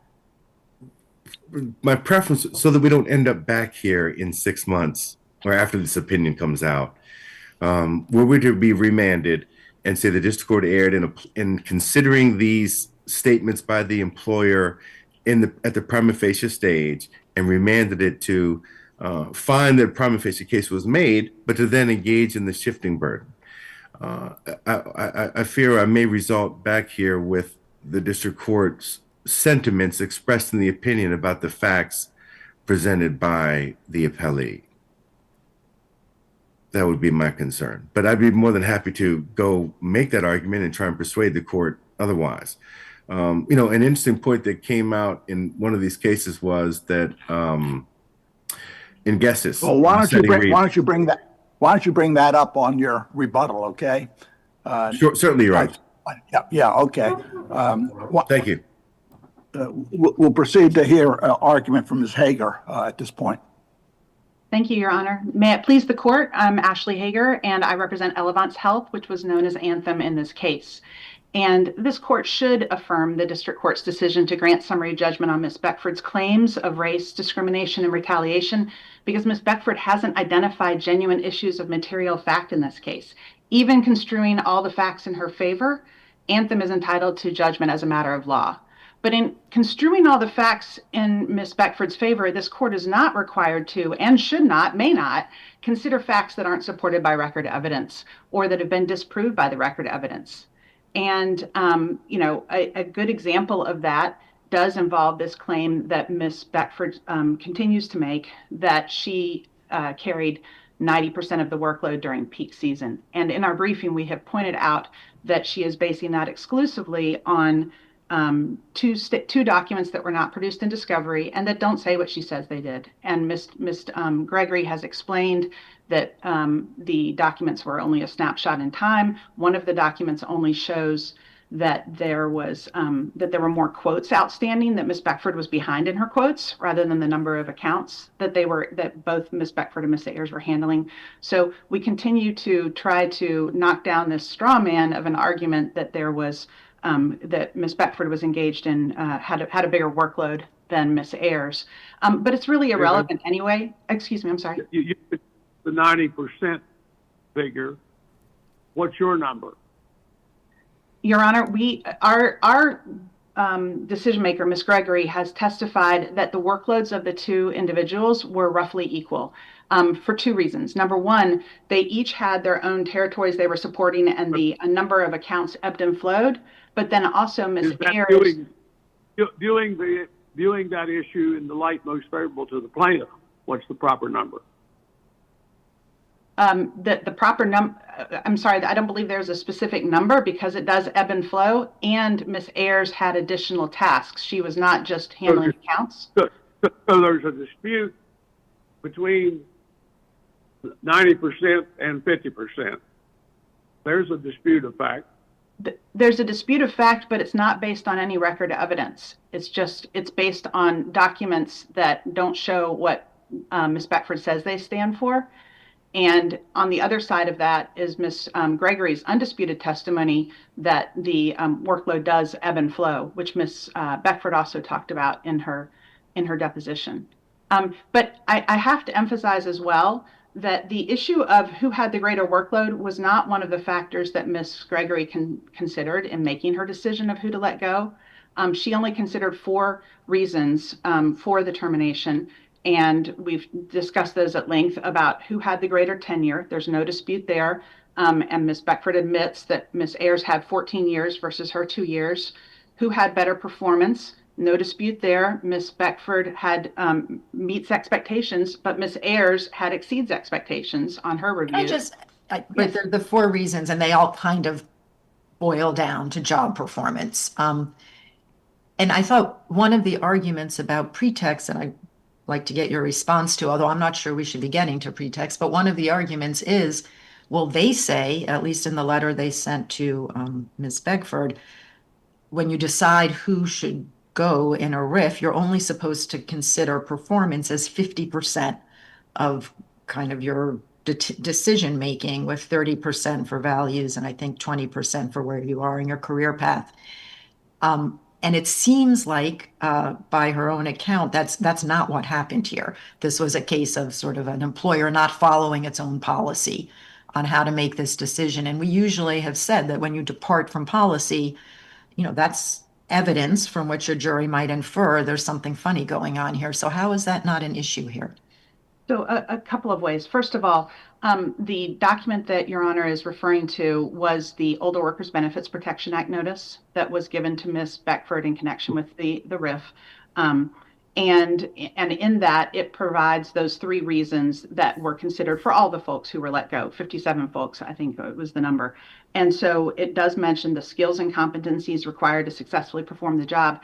And all of Ms. Gregory's reasons can be characterized as the skills and competencies required to successfully perform the job. The other factors like career potential and values are all encompassed in the performance evaluation as well, because that does look at values and career performance if you look at the factors in that performance evaluation. So there's not an inconsistency. I mean, I think the argument here that Mr. Brown has made is a shifting reason argument. I will note, by the way, that is a brand new argument that was made on appeal. So the court shouldn't, consider it. But if it did decide to consider it, we don't believe there is any shifting reason. Ms. Gregory has testified to those 4 reasons. There's been no rebuttal of them. In fact, Ms. Gregory has admitted to them or just ignores them. And they don't quite all boil down, with all due respect, to just job performance. One of the reasons I would note is who had experience and understanding of the non-underwriting work that's required for handling renewals, which is necessary when the person who handles renewals is out. And so there's a coverage issue, and who has that ability? It's Ms. Ayers. Can I ask you the same question I asked your colleague? Sure. Because now we're talking about a pretext analysis that the district court never did. So just assuming, again, for purposes of argument, that I think the district court analysis here was flawed because the district court, in finding no prima facie case, was relying on and crediting the proffered reasons given by the employer without considering the pretext challenge. So we've got a problem in the analysis, and that it seemed, assuming again that I thought there was enough here for a prima facie case, would it, in your view, what should the next step be? Should we, in the first instance, consider the pretext and the ultimate question of whether a jury could find discrimination or retaliation here, or should we remand and let the district court do that first? Thanks for the question. I think that this court could and should issue a decision based on if it doesn't agree on the pretext, I'm sorry, on the prima facie case portion of the case. It could and should issue a decision on pretext because, as your honors are well aware, the court can, we are permitted to defend the ruling on any ground that was presented to the district court, whether the district court considered it, ruled on it or not. It still was a ground. Obviously, we presented the argument both on prima facie case and pretext. It was presented to the district court. The district court also did a yeoman's task of sorting through the evidence here, even though not all of that evidence was relied on in its opinion.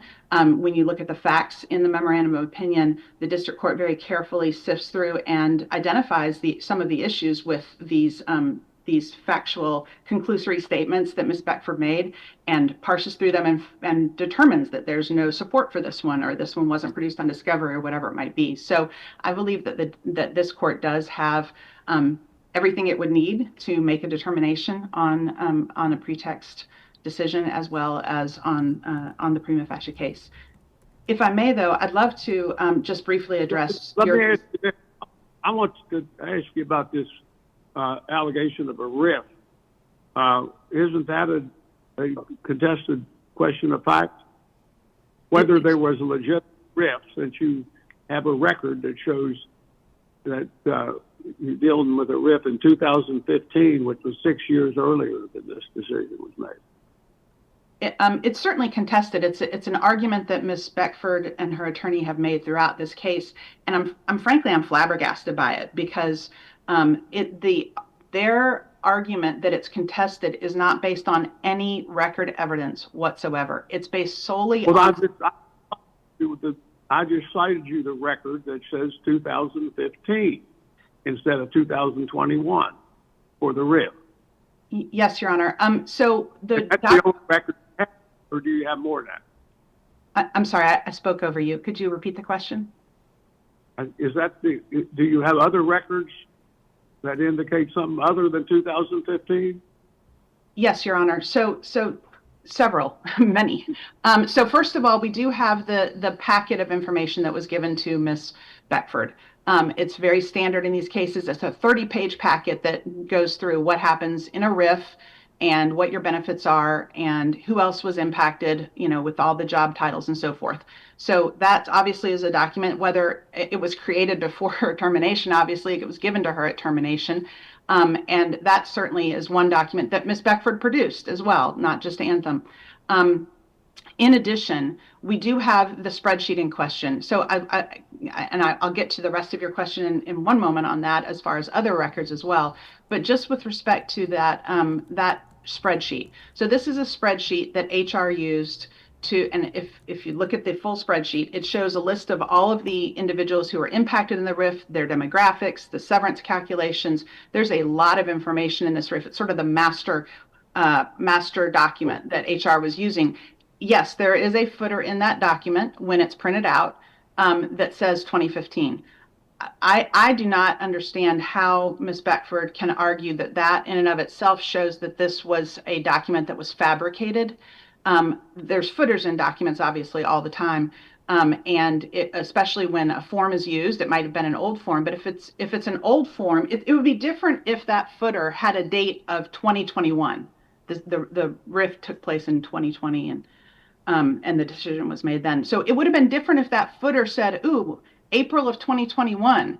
That might show it was created after the fact. The fact that it showed 2015 shows that whenever someone put that spreadsheet together, they used a form that had a footer in it. So it does, but so that footer is really a red herring here. It doesn't prove anything that would suggest that this RIF was fabricated.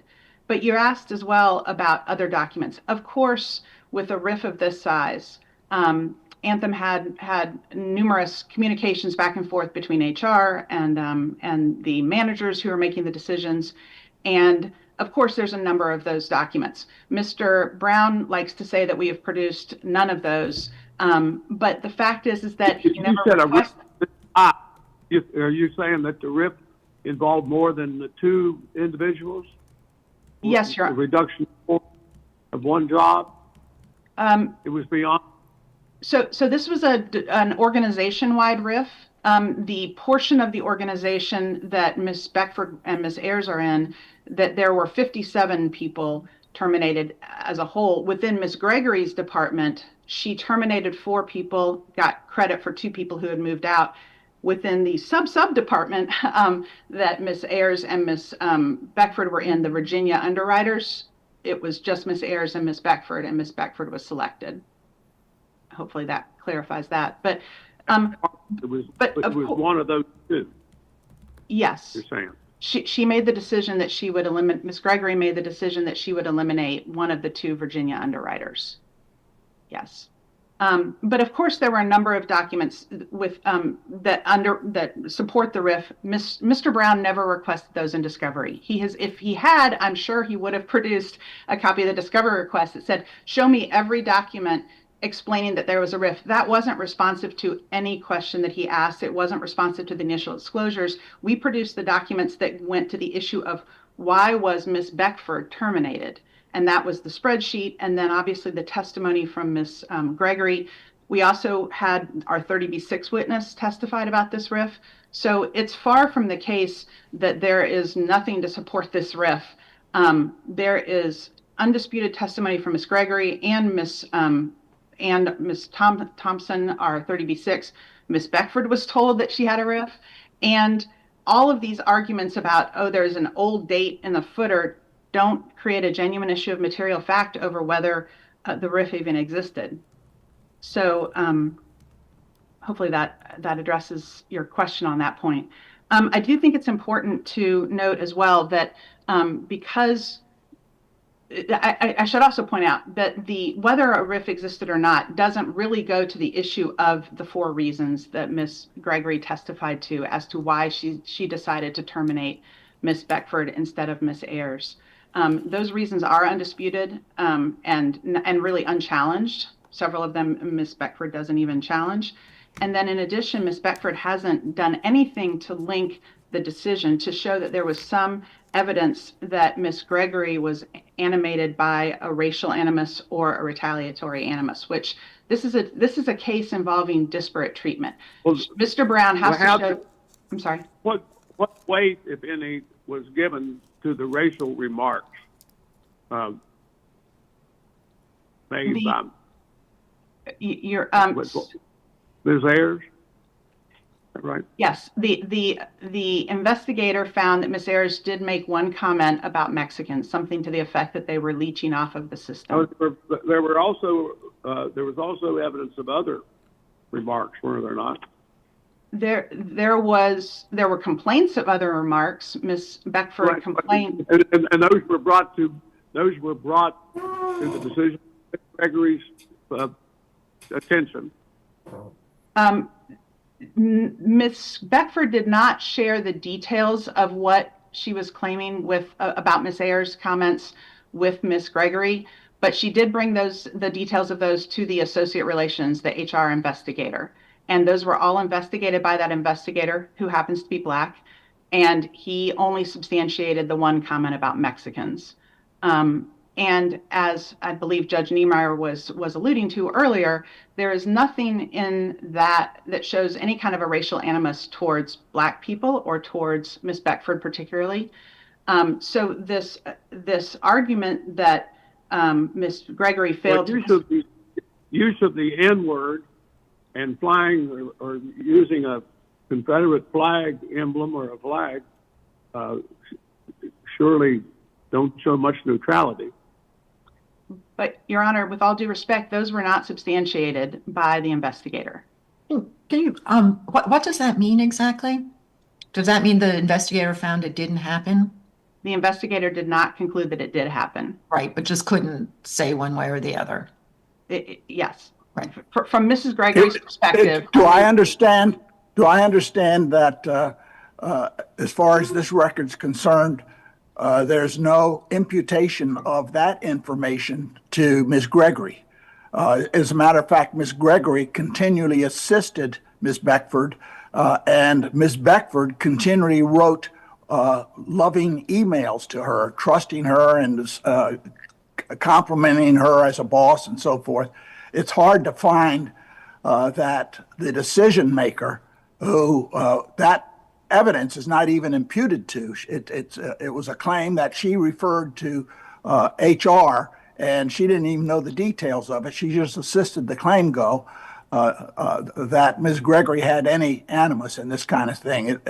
This is a rare case in which I was unable to find a single piece of evidence supporting animus imputable to Ms. Gregory. But maybe there is some, but I didn't see it myself.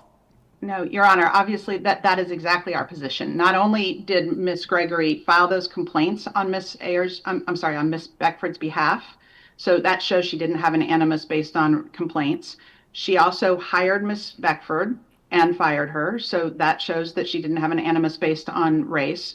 Ms. Beckford admits, I think we can't forget this, Ms. Beckford admitted in a sworn statement to the EEOC and in her deposition that she didn't even think that she was fired because of her race. She thought it was all about the complaints. So there is no evidence, on top of the warm relationship that Your Honor has mentioned, there is no evidence of any racial animus or any retaliatory animus on the part of Ms. Gregory. In fact, those warm emails that were exchanged between them took place after the complaints had been filed. So even after Ms. Beckford had filed complaints against Ms. Ayers, and even after they had been found to be unsubstantiated with respect to her race, then she is still telling Ms. Gregory, you're an excellent leader, I'd love to keep working for you. But it's really important also to contrast that with what evidence is there of animus. The only things that Mr. Brown points to is that Ms. Gregory didn't discipline Ms. Ayers for this comment that was made about Mexicans. How would that show a discriminatory animus against Black people? And how would that show a retaliatory animus against the woman who made the complaint? It doesn't. Well, Let me refer you to page 4 of the district court opinion about the investigating file in the first investigation. Includes allegations that Ms. Myers, quote, said derogatory things about African Americans using the N-word specifically, and drew a picture with a frown with brown markers and stated that the person looked like a N-word. The investigating files also include Mrs. Beckford's allegations that Ms. Ayers stated on Martin Luther King Day that she had a Confederate flag at home. And on a different occasion, Ms. Ayers remarked that Hispanics and Mexicans are leeching off the system, and we're paying taxes for them. And she cites, that is the district judge, the Thompson Declaration, Exhibit 1, at page 2. Yes, Your Honor. I don't want to interrupt. Yes, Your Honor, those are all allegations that Ms. Beckford made. That's in the record. It's in the record that those were allegations that Ms. Beckford made to the Associate Relations, the HR department investigator. I'm sorry, I see that my time is up. May I? Yeah, you can answer. Okay. Yeah. So those are absolutely allegations that Ms. Beckford made to the Associate Relations investigator. But the investigator did not substantiate any of those allegations with the exception of the one comment about Mexicans. And what was Ms. Gregory told, the decision maker? She was told that the comment about Mexicans was substantiated. That's all she was told. And and she's explained how she held a diversity and inclusion discussion with her team when she heard about that. And she was planning to issue discipline to Ms. Ayers for that, but this was in mid-March of 2020, and we all know what it was like when the entire world shut down on a dime. So she said that she forgot to issue that discipline, but none of that shows a racial animus towards Black people or to Ms. Beckford, or that she was angry at Ms. Beckford for having filed complaints. Quite the contrary, given her behaviors in this case. All right, thank you. Thank you. Thank you, Ms. Hager. Mr. Brown, you have some rebuttal? Thank you. I do very briefly, Your Honors. In Gessius, this court held that the employer's burden in step 2 is one of production, not persuasion. That's an important point. You always hear the accusation that the plaintiff's statements are conclusory, but they don't want the court to accuse them of being conclusory, which speaks to Judge King's question about the 90% workload versus the 50% workload. They can produce nothing to support what they're saying, so they'll accuse my client of being conclusory, and their self-serving conclusory statements are not conclusory. This is what creates the question of fact on that issue. A few other points I want to make. The RIF, the burden is on Elevance. The burden is one of production. They can't say you didn't ask for it in discovery. They need to produce and support their burden when the burden shifts to them to show their non-discriminatory reason. Further, Judge King asked about what weight was given to the issues with Ayers by Gregory. And it was expressly stated, and it's in the record, that Gregory said, I did not consider it at all in making my decision. Investigations were not unsubstantiated, they were unfounded, meaning, Judge Harris, they could not find that it didn't happen, they couldn't find that it did happen, and that's why that whole issue with the moving of the chair came up, where the district court tried to spin it like, oh, well, Gregory took care of this and separated them, and the record reveals that's not what happened. Gregory would not respond to Beckford's request. Look, if this is going to be unfounded, I can't sit next to this woman. And Gregory failed to respond, and Beckford took it upon herself to move to a different desk. And that was after the fact approved. So I'm comfortable that the record is sufficient. Of course, we're here on this prima facie case issue, and I think Judge Harris makes a good point. I don't know that you're going to step on the district court's toes before they have had an opportunity to engage in reviewing the shifting burdens. But I would ask this court to find that the district court erred in accepting the alleged non-discriminatory reasons for termination given by Elevance at the prima facie stage, and finding that Ms. Beckford did not establish a prima facie case of discrimination or retaliation, and granting summary judgment. And if we have to go back to the district court and we do another round of summary judgment, which is what will happen, we will do that, and hopefully we won't have to come back and take up the court's time again. And any further questions? I've understood that on a summary judgment, we review the district court's decision de novo, and we look at the very same record the district court read. And we can rule on that motion for any reason that was raised below. And in this case, the record seems to be complete from both parties' point of view. For this summary judgment, both parties put in all they wanted to put in. So if the district court conducted an improper consideration of the evidence in the record by considering under one category, we still could look at the record and say, does this support summary judgment? I think. Now, I think Judge Harris makes a very good point that if there is you have to re-examine the record or reassess the record. Sometimes we prefer the district court to do that work rather than we do it. But it seems to me that would be a discretionary decision for us to make. I think we have the authority and the facility and the materials to review a summary judgment completely as is presented.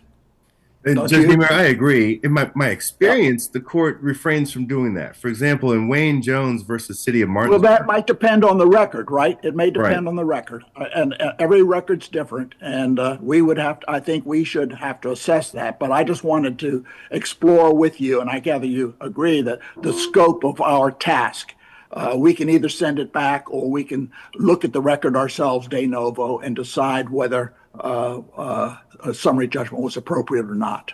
For example, in Curry versus South Carolina Elections Commission, Judge Harris, you were on that panel. That was last year.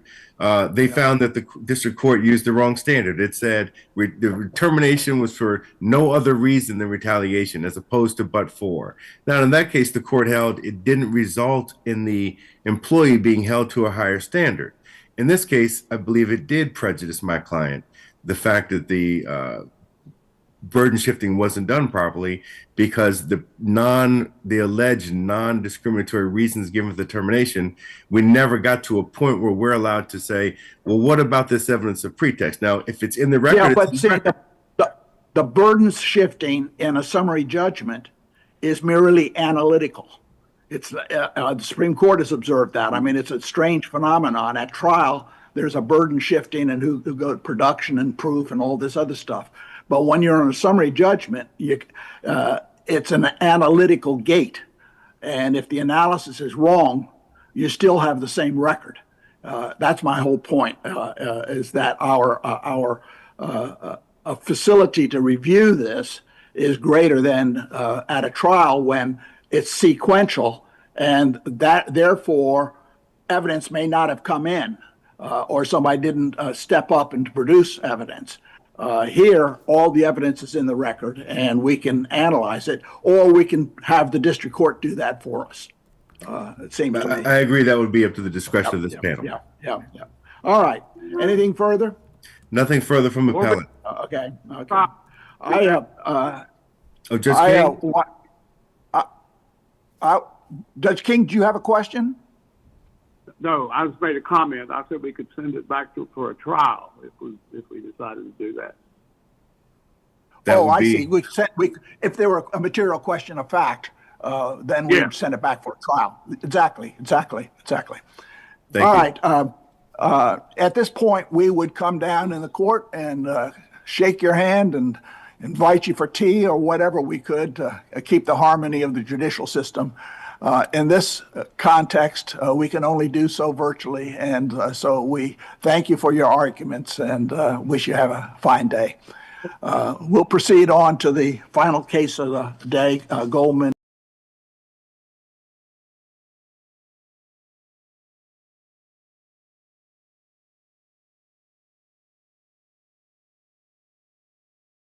We have Mr. Martinez. Can you hear me, sir?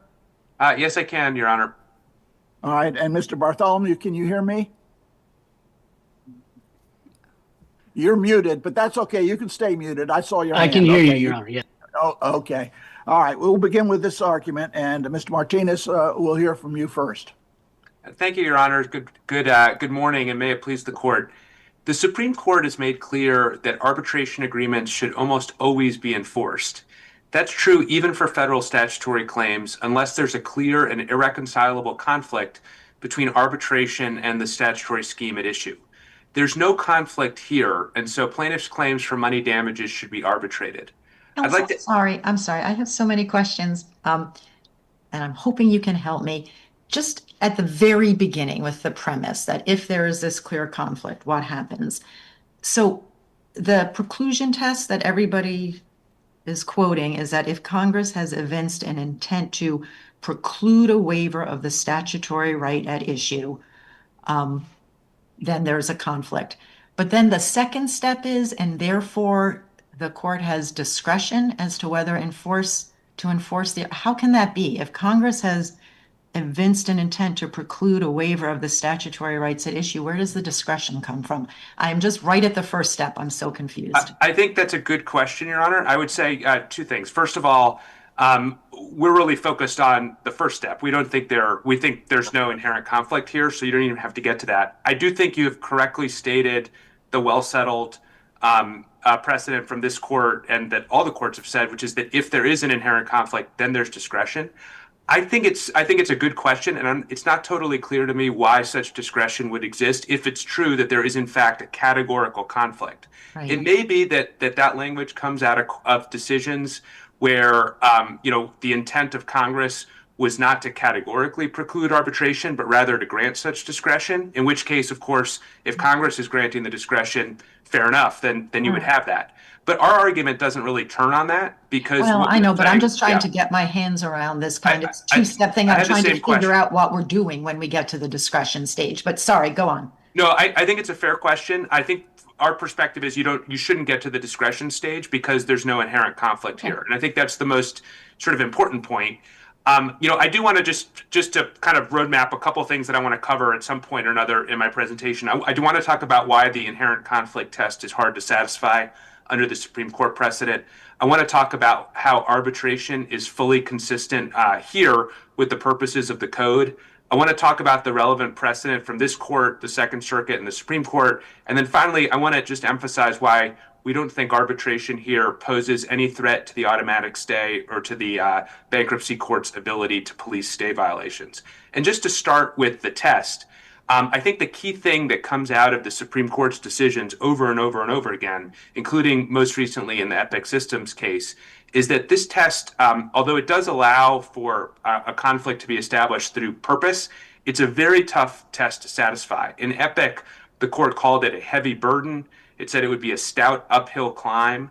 And it said that any inherent conflict had to be clear, manifest, and irreconcilable. And the Supreme Court has, of course, rejected the assertion of an inherent conflict in every single case in which it's been asked to find one, including in really important statutory schemes involving antitrust, securities, discrimination law, RICO, et cetera. And we don't think there's any reason to depart from that here. I think the final thing I'll just say about the test is that what the Supreme Court has emphasized in Epic is that the text of the statute really is the most important factor. And here I'm quoting, "The absence of any specific statutory discussion of arbitration is an important and telling clue that Congress has not displaced the FAA." So all that's to say, I think the test strongly supports us and really puts a very high burden on the other side to show that there's an inherent conflict. Now, we don't think there's an inherent conflict here. Essentially, I'd like to sort of focus on four things. First of all, the purpose of the bankruptcy code and how that purpose intersects with the 362K claim for money damages that's at issue in this case. Arbitrating plaintiffs' money damages claims is not going to undermine the core purposes of the code. It's not going to undermine the prompt, effectual, or centralized administration of the bankruptcy estate in bankruptcy. Well, I think that statement goes to the core of the lower court's rulings in this case. And as I understand it, the plaintiffs make the claim that this is a systemic problem. And of course, that's indicated, looks like every one of the emails is following a script. It's using almost identical language, but they also make the allegation and of course have asserted that this is a large systemic problem. And the argument is that the remedy is focused on a 362K, which is a bankruptcy court claim, and which would address all of these people across the country who are involved in credit card pursuits of credit cards after bankruptcy filings. The argument would be that if we carve out each individual arbitration, you have non-bankruptcy judges adjudicating 362K claims and could reach different claims, different reasoning to solve a systemic problem. You may have hundreds of those things or thousands. There's no real indication, I don't think, in the record. But that, to me, is the core question, and whether that is sufficient. If we accept the notion that the plaintiffs are addressing a systemic problem in undermining the 362A stay, that it's a bankruptcy court issue which has to have some kind of control over everybody involved. That's one of the biggest benefits of bankruptcy, is the stay and the collection of all claims. And so the question is whether that is consistent with the purposes of bankruptcy to carve out individual claims, because they'll all be individual on arbitration. The arbitration, I think your arbitration clause doesn't permit class arbitration. So what we're talking about is individualized arbitrations for every credit card holder versus a bankruptcy court's ruling on a 362K. And it does look, what evidence is in the record, it looks like the representatives of Goldman Sachs Bank were following a script, almost identical, word for word. And obviously, in good faith, they probably didn't know the bankruptcy stopped things, and they just kept doing it. But somewhere along the line, there was a lack of communication or a lack of training or a lack of structural organization that allowed them to keep collecting the credit cards after a bankruptcy is filed. And of course, that's a bankruptcy problem and not an arbitration, individualized arbitration. That's where I think the lower courts are on this. And so I'm just, maybe you can sort of focus on that. Yeah, so there's a lot to unpack there. So let me touch on, I think, three of the key points that you made, Judge Niemeyer, because I do think they go to the heart of the arguments on the other side. So first of all, on the systemic problem point, I would just say factually, I know the facts aren't in front of this court, but factually, it's important to keep in mind the context here. I mean, this bank has 12 million customers. If there were issues with systems that were not, rapidly taking account of the stay, that's an important problem. I can just tell you, my client has worked to address any issues that arose. As you said, this was a good faith problem to the extent that the issues here were real. So we take those problems very seriously. But I would say that the fact that there's a systemic violation of law is not a reason to deny arbitration in any other context. You could have systemic violations of the securities laws, the antitrust laws, the discrimination laws, but in all of those other contexts, the Supreme Court has made clear you need to enforce arbitration agreements. So that's what I'd say on your first point. So, sorry, Judge.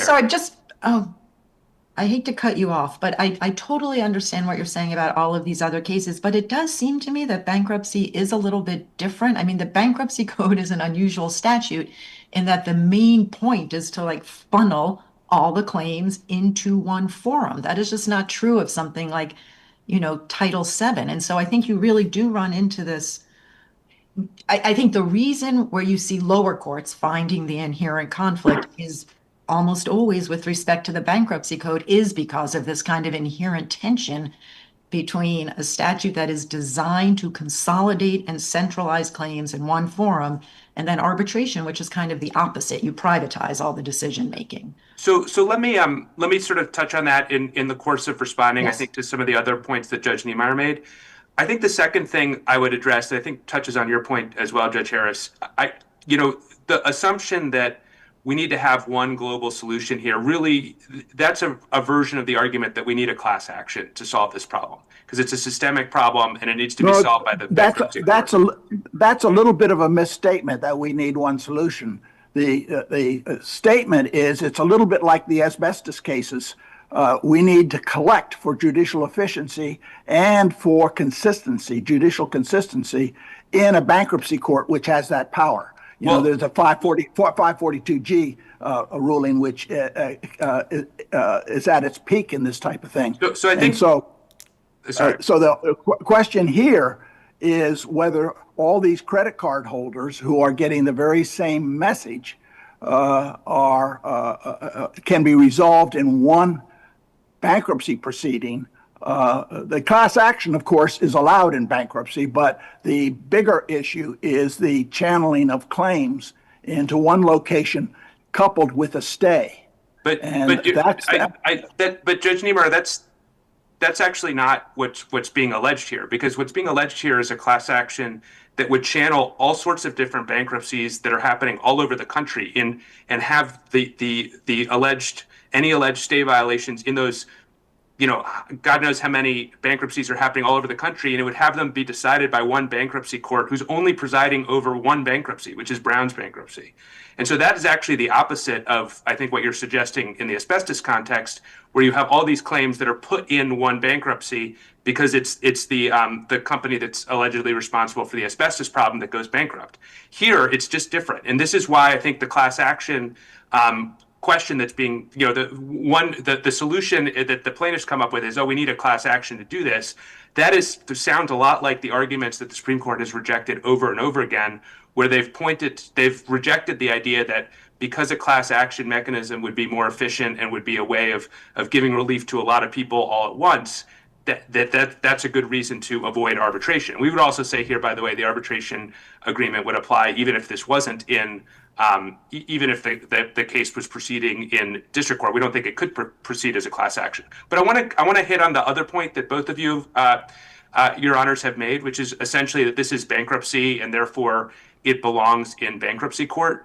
A couple things on that. First of all, the strong form version or argument of that is really the argument that I think that we understand the bankruptcy court to have adopted, which is that because this is a core proceeding, there's an inherent conflict. And we think that's just clearly. I think that's been rejected, and I don't think that was made. I think that's a factor. A core proceeding is a strong factor, I think, to indicate that bankruptcy is applicable, but it may not be sufficient for the analysis. I think that's the point you're making. I think the core non-core thing is really, it's sort of a red herring because it's really apples and oranges. Core non-core turns on essentially what are the demands of the Constitution and Article 3 and who gets to decide, the bankruptcy court or the district court. It doesn't have anything to do with arbitrability. But there's still a core of the point that I think remains. Well, it might have something to do with arbitrability. The question is if it's a core bankruptcy issue and you have bankruptcy jurisdiction and you have bankruptcy judges with their experience and the tools that they are given. That's different from an arbitrator who's selected pursuant to contract, is usually a lawyer and handling these on an individualized basis. So let me address that version of the point. I think with respect to that, the question of whether there's like an expertise in the bankruptcy court, I think that's another rationale that the Supreme Court's arbitration jurisprudence has consistently rejected. And the assumption underlying the FAA is that arbitrators are fully capable and competent to resolve federal statutory claims, even when they're complicated, even when they're really important. And I don't think there's any reason why we should assume that an arbitrator wouldn't be capable of doing this. I think I didn't think capability is the issue. It's a contractual arrangement the Supreme Court has favored. In other words, as you remember, arbitration was displacing judicial proceedings, and courts were very hostile to it. So the FAA and Supreme Court decisions have said, hold it, we're going to enforce this. This is a contractual arrangement, and we're going to enforce it.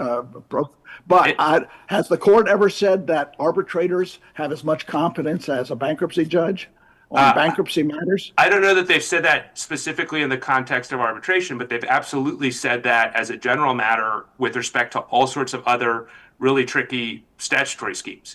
But I think with respect to the question of whether the bankruptcy nature of the claim means that like itself creates an inherent conflict, I think the answer is no. I think cash call shows that even when you have a statutorily core bankruptcy claim, like the one involving the North Carolina statute in cash call, this court recognized, the majority of the court recognized that it could still be arbitrated. I think with respect to, if the concern is that sending the automatic stay violation to the arbitrator is somehow going to exclude the bankruptcy judge and take it out of his hands and leave the bankruptcy judge unable to address a problem that's in front of him or her, I think the answer to that is no, because you don't need 362K in order to do that. The bankruptcy judge, in our view, is going to continue to retain authority under Section 105A of the Bankruptcy Code. And so if the judge thinks that there's an automatic stay problem, the judge is going to be able to exercise its discretion and put a stop to it.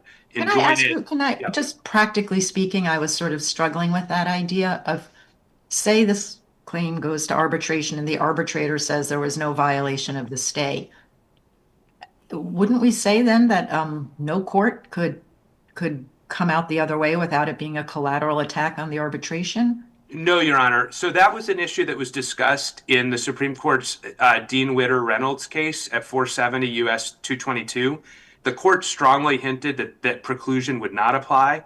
In cash call, that came up. It was a point. I'm sorry. It would not apply in what context? That there's in no the such context thing as a of collateral attack?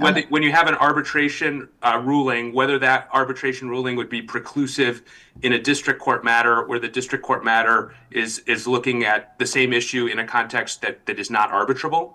And the Supreme Court strongly hinted that the answer was no. There was They may have strongly hinted that, but so I think there's a holding, but just to finish the answer, there was a little bit of dispute between Judge Niemeyer and Judge Gregory in cash call on this point. But then 6 months later, in the Chorley case, this is a case that was cited in our opening brief, and I would suggest the court look at footnote 16. It's at 807 F 3rd 566. The court said that arbitration, and I'm quoting, arbitration awards generally have the same preclusive effect as court orders, comma, but only to the extent the parties agree that the issues could be decided in arbitration. And so in this case, if you had a Section 105 dispute that everyone agrees cannot be decided in arbitration, then there would be no preclusive impact from any ruling in arbitration on the resolution of the 105A dispute. And I think if there were any doubt about that, the court could do what this court suggested, or Judge Gregory suggested could be done in cash call, which is you could just say, if there were a situation where there was a 105 request and a parallel 362 case, the court could just say, we're going to pause the arbitration until we resolve the contempt issue under 105A. But I think this is a really important point for us because 105A is the backstop. 105A is always going to be there. We're not saying the 105A request for a contempt sanction is arbitrable. And so the bankruptcy, to the extent you're concerned about the bankruptcy court's ability to police the automatic stay, they're going to retain their full authority to do that, no matter what happens with a 362 claim for money damages. And that's why now you fragmented a single claim. You've sent part of it to the arbitrator, and the other part is being held by the bankruptcy judge.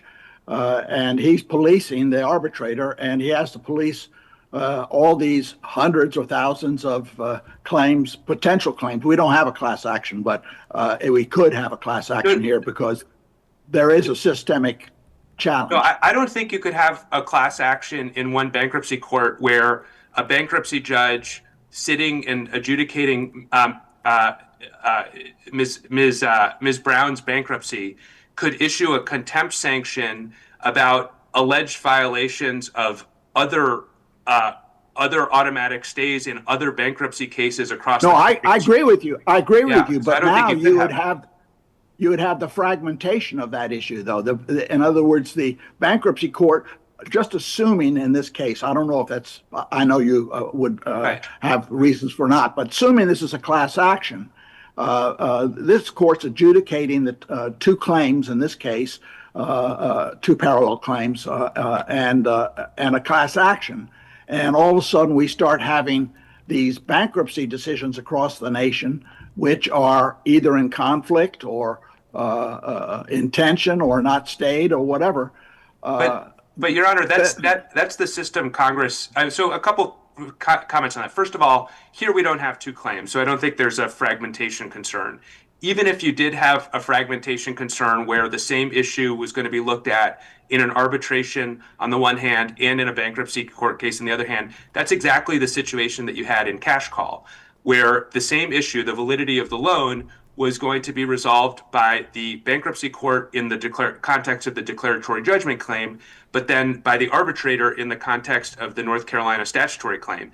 And the fact that two different adjudicators were going to look at that was not a reason to deny arbitration. And then the final thing I'd say is that to the extent that you're worried about the systemic problem and inconsistent rulings about GS Bank's conduct in multiple bankruptcies across the country, I mean, I think that's the system that Congress set up. They wanted different bankruptcy courts to be in charge of their own bankruptcies. And so if GS Bank is allegedly, violating the automatic stay in one case, then that's the responsibility of the bankruptcy judge presiding over that case to decide whether there's a violation, whether it was willful, what needs to be done about it. And that may reach a different conclusion from a bankruptcy court in a different district.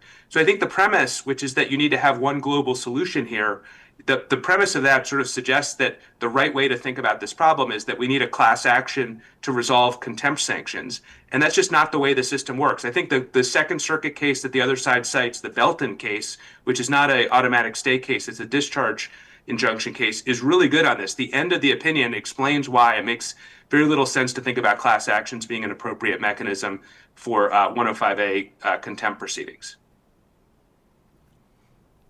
Is the fact that a class action has been alleged an inconsistency with the arbitration clause, which precludes class treatment?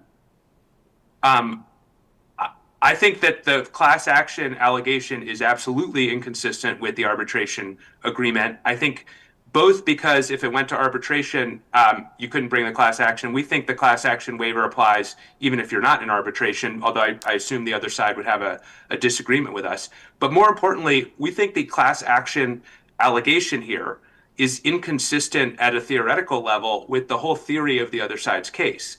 Because their class action theory is essentially that one bankruptcy judge, the bankruptcy judge that's been assigned to resolve Ms.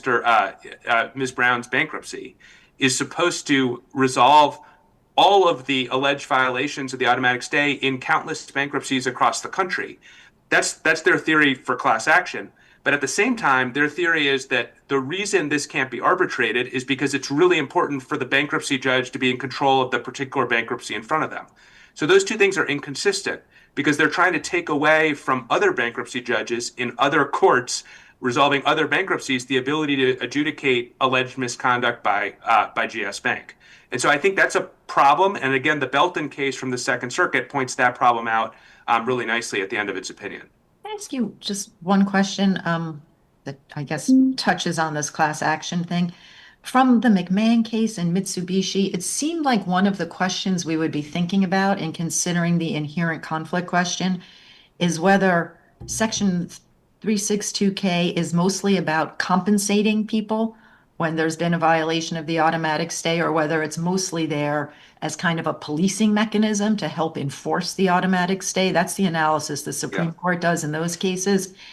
And no one is actually talking about that here, but it did occur to me that if you thought it was mostly an enforcement mechanism, then there really might be a conflict between shunting it off to arbitration, where you would not have enforcement mechanisms like class actions available. So although nobody is raising this as an argument, and I think it's a great point. I think it's a great point. I think it strongly supports us. And I think understanding how the 362K cause of action really reinforces this, and it dovetails with what I was saying about 105A.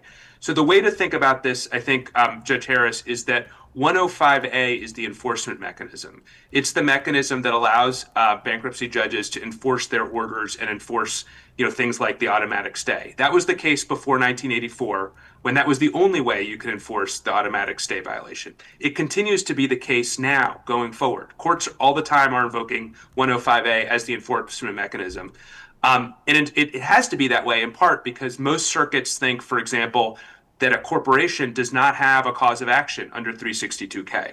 So if the corporation is subject to a automatic stay violation, they need to rely on 105A. 362K also only applies to willful violations. So if you have an accidental violation, you can't do anything under 362K, but you still can get relief under 105A to fix the problem. And so 105A is the backstop. That's the one that's been there forever. That's the enforcement mechanism. What Congress did in 1984 with 362K is create something new, which is a private right of action for money damages to allow people to collect things like emotional distress damages, for example, that this court held in the Walters case is just categorically not available under 105A.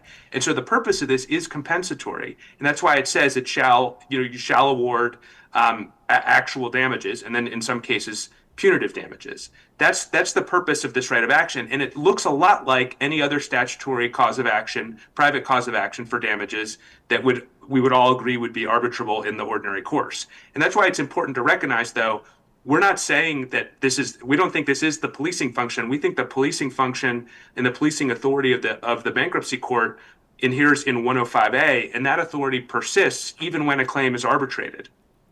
Thank you. That's helpful. All right, we've gone quite over, but it's a very complex question, and we'll hear back from you, Mr. Martinez. You have some rebuttal. Thank you, Why don't we hear from Mr. Bartholomew? Yes, good morning, Your Honors, and may it please the court, Theodore Bartholow on behalf of the plaintiffs' appellees, Rhea Brown and Gregory Mays. I think I'd like to respond to a couple of the points that the court was discussing before I get into my presentation in chief, because I think they're really important. First, as Judge Niemeyer held in the Hout case, jurisdiction over automatic stay violations continues after a case is closed or dismissed. So to the extent that there's a suggestion that somehow the court no longer has an interest in Mr. Mays's case, or the fact that the automatic stay was violated in this case, is inconsistent with that holding from Hout.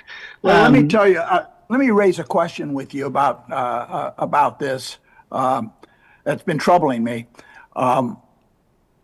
The bankruptcy here is Ms. Brown. She's the bankrupt, and what you just said is fine. After the bankruptcy, there's still a policing effort.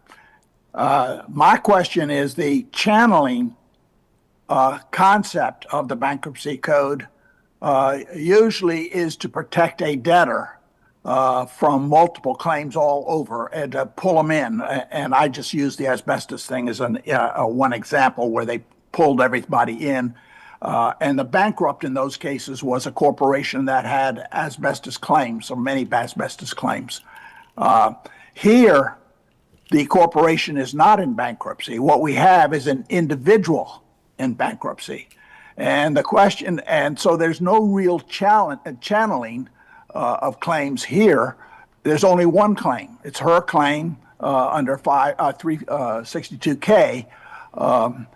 And the only way we can get something analogous to it is the concept of a bankruptcy class action. I must say, I've not seen one of those, and I don't know if there are different restrictions to establish but all of a sudden you have a bankruptcy court in one district asserting control over bankruptcies across the country. That's a pretty heavy deal, and that's, I think, what you're asking here. So what I'm really asking is this whole attractive idea of channeling claims into one court and making them uniform is a little bit on the flip side, because she doesn't have many claims to protect. She has the one claim from the bank, and she has a claim, a 362K claim against the bank.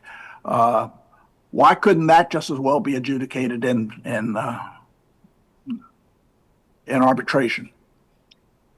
I think there's several components of your question, Your Honor. So I'll start with class actions and bankruptcy. I'm proud to say that we've successfully certified several, including in the Western District of North Carolina and before the bankruptcy What court happens below in that? in this case. What happens in that? Does if there are other bankruptcies across the country by the creditors with credit cards, does the bankruptcy court in North Carolina, how does it seize these bankruptcy claims that are open and pending in other countries, states? Well, the bankruptcy rules include Rule 7023, which is, of course, an incorporation of Rule 23. So as the bankruptcy judge in this case recognized, that's there for a reason, and it does allow sort of an expansion on the idea behind the 105A authority, right? And so...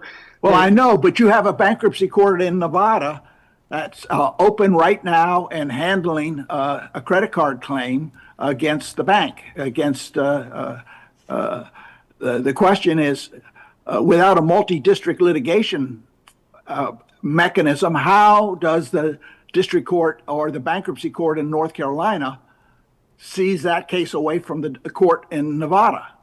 Well, it's the issue is that the bankruptcy court, through the class certification process, which entails notice that goes out to all of the trustees. Well, I know the class action front and backwards. You know, I was on the rules committee and lectured on it and so forth, and it's a very complex issue of how it works. But my question is, that normally relates to parties' claims or defenses across the country. But when you have 2 or 3 district courts who have certified classes, it doesn't, one bankruptcy court can't stop another bankruptcy court, can it? Well, so the procedural mechanism that we've employed in the past is for the bankruptcy court to grant preliminary certification and then for the district court to withdraw the reference and grant final approval. And so the notice goes out, the courts and the trustees have an opportunity to voice their objections to final approval. They have notice of it. And that process. Yeah, but that doesn't, I know that process, but that process doesn't tell the court, another court, what to do, does it? It tells parties. It's representative, a class is representation of other parties before the court. Now, maybe you could instruct the parties to withdraw their claims somehow, but now you're getting into a notion they would have to withdraw their bankruptcies. I think they're confusing I beg your pardon, Your Honor? I was going to say they would, the North Carolina bankruptcy court could not subsume the bankruptcy of another court. Correct. And these are adversary proceedings that are in tandem with, but separate and apart from the underlying bankruptcy case. And the issue that's resolved is a private right of action, as all the parties agree here. And that private right of action carries with it certain remedies, both to compensate the debtor and to vindicate the authority of the court. As this court has recognized in Budget v. Better Home in 1986, 362K, or what is now 362K, essentially rendered irrelevant the question of the extent of the bankruptcy court's authority to enforce 362 by congressional provision. Somehow you're not quite satisfying me as to what our core problem is, and this is a genuine problem I haven't figured out. But we have Mrs. Brown files a bankruptcy, she gets an automatic stay, the stay's violated, she files a claim under 362K. Now the question is, that claim is connected with her bankruptcy. She's trying to enforce the stay. You have Mr. Jones, who did the same thing in Nevada. And the bankruptcy court there has a 362K claim. And the bank has gone to ask that arbitration to go. You somehow want to channel the Nevada claim into North Carolina, and I can't see how you do that. In other words, the normal channeling is when the corporation has claims, multiple claims against it, and the corporation is trying to channel the claims. But here, she doesn't have multiple claims.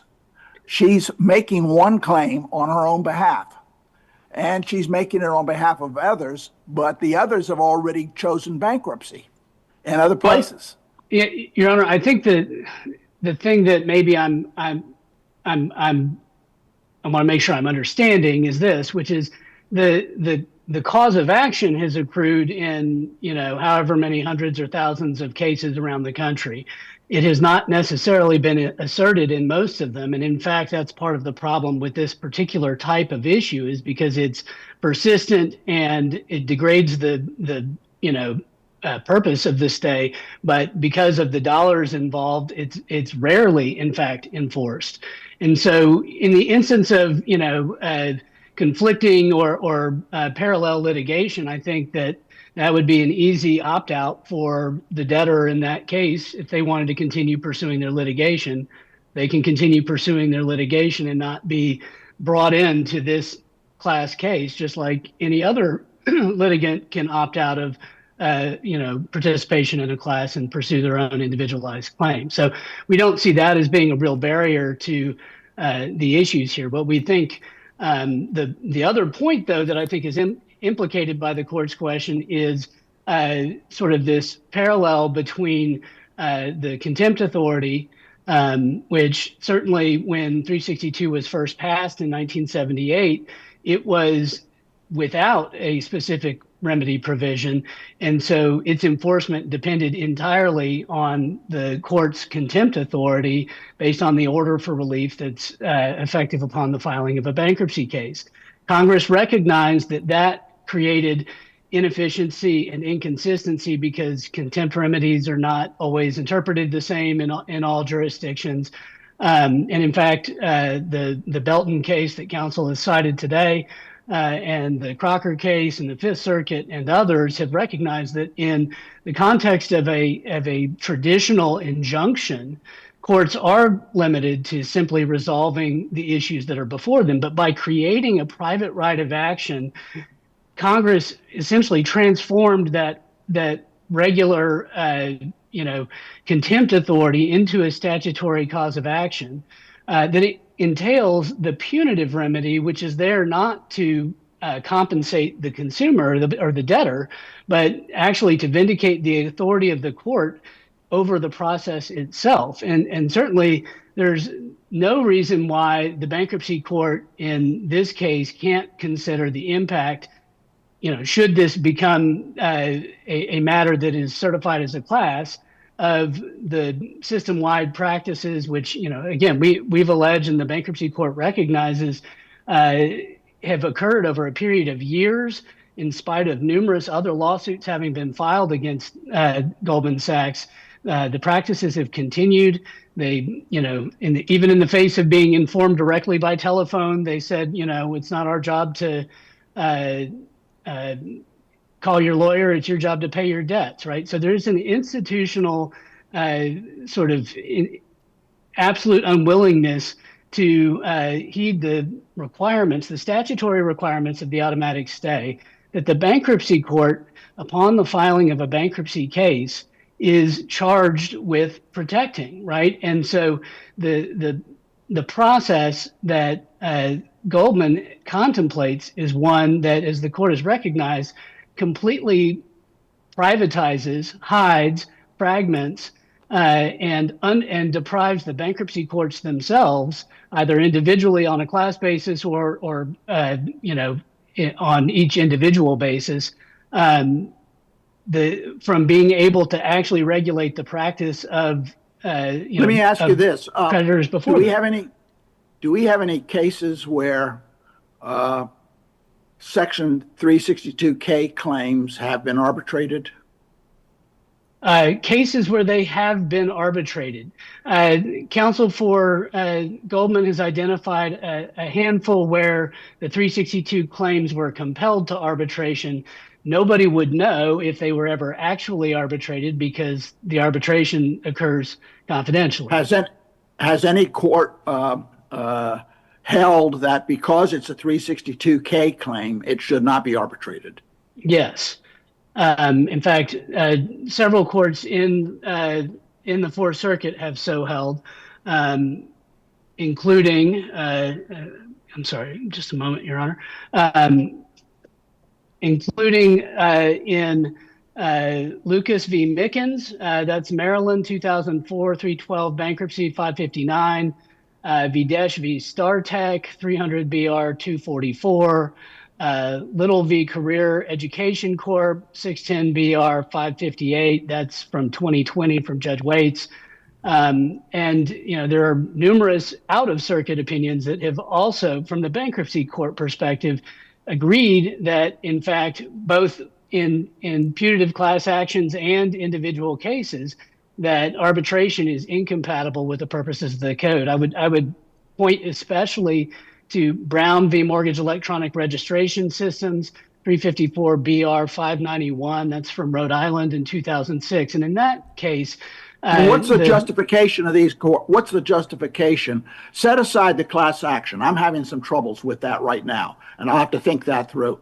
But what's the justification, absent the class action, of handling, having a 362K claim arbitrated? It's a core claim. We all agree on that. But is there any other aspect about it that should suggest the bankruptcy court should do it rather than the arbitrator? I'm glad you asked. Yes, Your Honor, there are several aspects of it. And in fact, we'd look at the Rushing v. Green Tree Servicing case, 443 BR 85. And that case in particular, which has been cited elsewhere as well, recognizes that there's a fundamental importance and purposes of the automatic stay is critical to the bankruptcy system's functioning, and in particular that the stay itself is not just a private right. It's a public right that applies and benefits not just the debtors, but all of the debtors' creditors as well. And so a violation is not just a private injury, it strikes at the bankruptcy system. And Congress adding this punitive damages specific authority recognizes, whereas the punitive authority under the inherent authority of courts and the sanctions powers in 105A has been interpreted sort of inconsistently over time. Congress explicitly provides this punitive damages remedy, again, not just to benefit debtors, because punitives are not, in fact, compensatory, but actually to allow the court to vindicate the integrity of the system and to vindicate judicial authority. And so by trying to remove these proceedings from bankruptcy, hide them in the arbitration context. And again, I would ask the courts to consider the actual language of the arbitration agreement. I think, Judge Niemeyer, you've referenced that already, but the arbitration agreement here is explicit that the arbitrator is precluded from awarding any relief for the benefit of anybody other than the individual, meaning the debtor in this instance, right? And so insofar as punitive damages are intended to vindicate judicial authority and vindicate the process itself, the arbitrator under this agreement, under its terms, is precluded from awarding that kind of a remedy. And as such, it actually flies in the face of the Supreme Court's Mitsubishi opinion, which holds that arbitration clauses are unenforceable when they prevent the parties to the arbitration clause from actually being able to obtain the remedies the law authorizes. Another case that I think is really instructive is Grant v. Cole. That's cited by Judge Black in the bankruptcy opinion below, 281 BR 721. And in that case, Judge Mahoney, an excellent bankruptcy judge from Alabama, noted that punishment of a stay violation is necessary not just to compensate a party, but to ensure future compliance with the judicial system, and that an arbitrator cannot be allowed to take the role of protector of the judicial process when he or she is outside the system and is an alternative to the system. So as judges, we think that it's probably particularly something that y'all can understand, in the sense that the bankruptcy courts, upon the filing of a case, are assigned that case and assigned the responsibility for administering the case. Congress created the automatic stay to bring that case together, to effectuate the administrative purposes of the bankruptcy code, to centralize disputes and to bring them all before a single judge. And when a stay violation happens, it offends the judge and the other creditors in the process. So is your argument is that any 362K claim should remain in bankruptcy when challenged for under an arbitration agreement? In other words, categorically. Your Honor, the standard, of course, is discretion. And I can't conceive of any potential automatic stay violation that might potentially come to a bankruptcy court. One case that's certainly in the air is the Second Circuit's opinion from Hill, in which the Second Circuit declined compelled arbitration of a stay violation claim. While the facts here are distinguishable in that the money that had been taken had already been refunded, essentially conceding the stay violation, and the relief that was sought was at that point in time solely 362K relief, whereas we have our claims for injunctive, declaratory, and contempt remedies in addition to our 362K claims. The real difference is, in that case, there was just one plaintiff. In this case, was there a 105 injunction issued? A 105 injunction issued. I'm not sure I'm following the question. In connection with the stay? was a stay enforced by injunction, or you're just relying on the automatic stay? But, Your Honor, our position is that the automatic stay, as created by Congress in 1978, has always been an injunction, and it is such because it comes into effect by virtue of the order for relief that is issued upon the filing of a petition under Section 301 of the Code, right? There is an enforceable order that the bankruptcy judge, upon being appointed to the case, is charged with enforcing under 362A.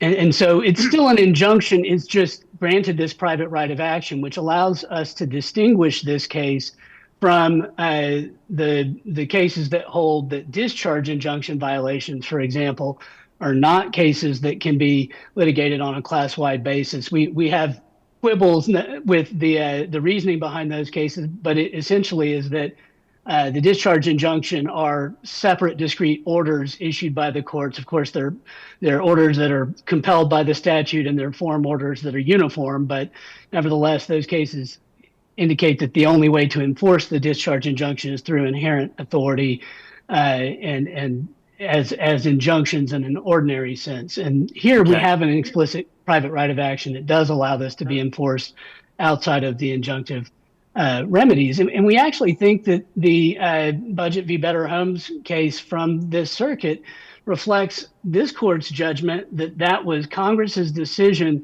to not restrict the bankruptcy court's ability to enforce the automatic stay solely to its injunctive remedies, but to actually authorize specific private rights of action. I see my time is up, Your Honor. I know we went over last time, and I've got more to say if that's all right.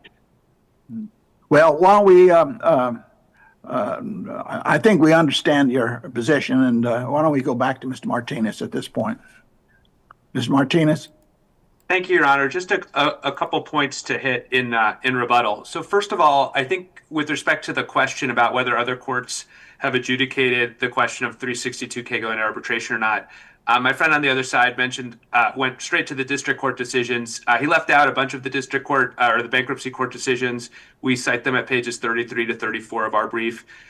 Eventually, my friend got around to mentioning the Second Circuit case, which is the only Circuit Court of Appeals level case that has addressed this issue and has come out our way. That's the Second Circuit's decision in Hill.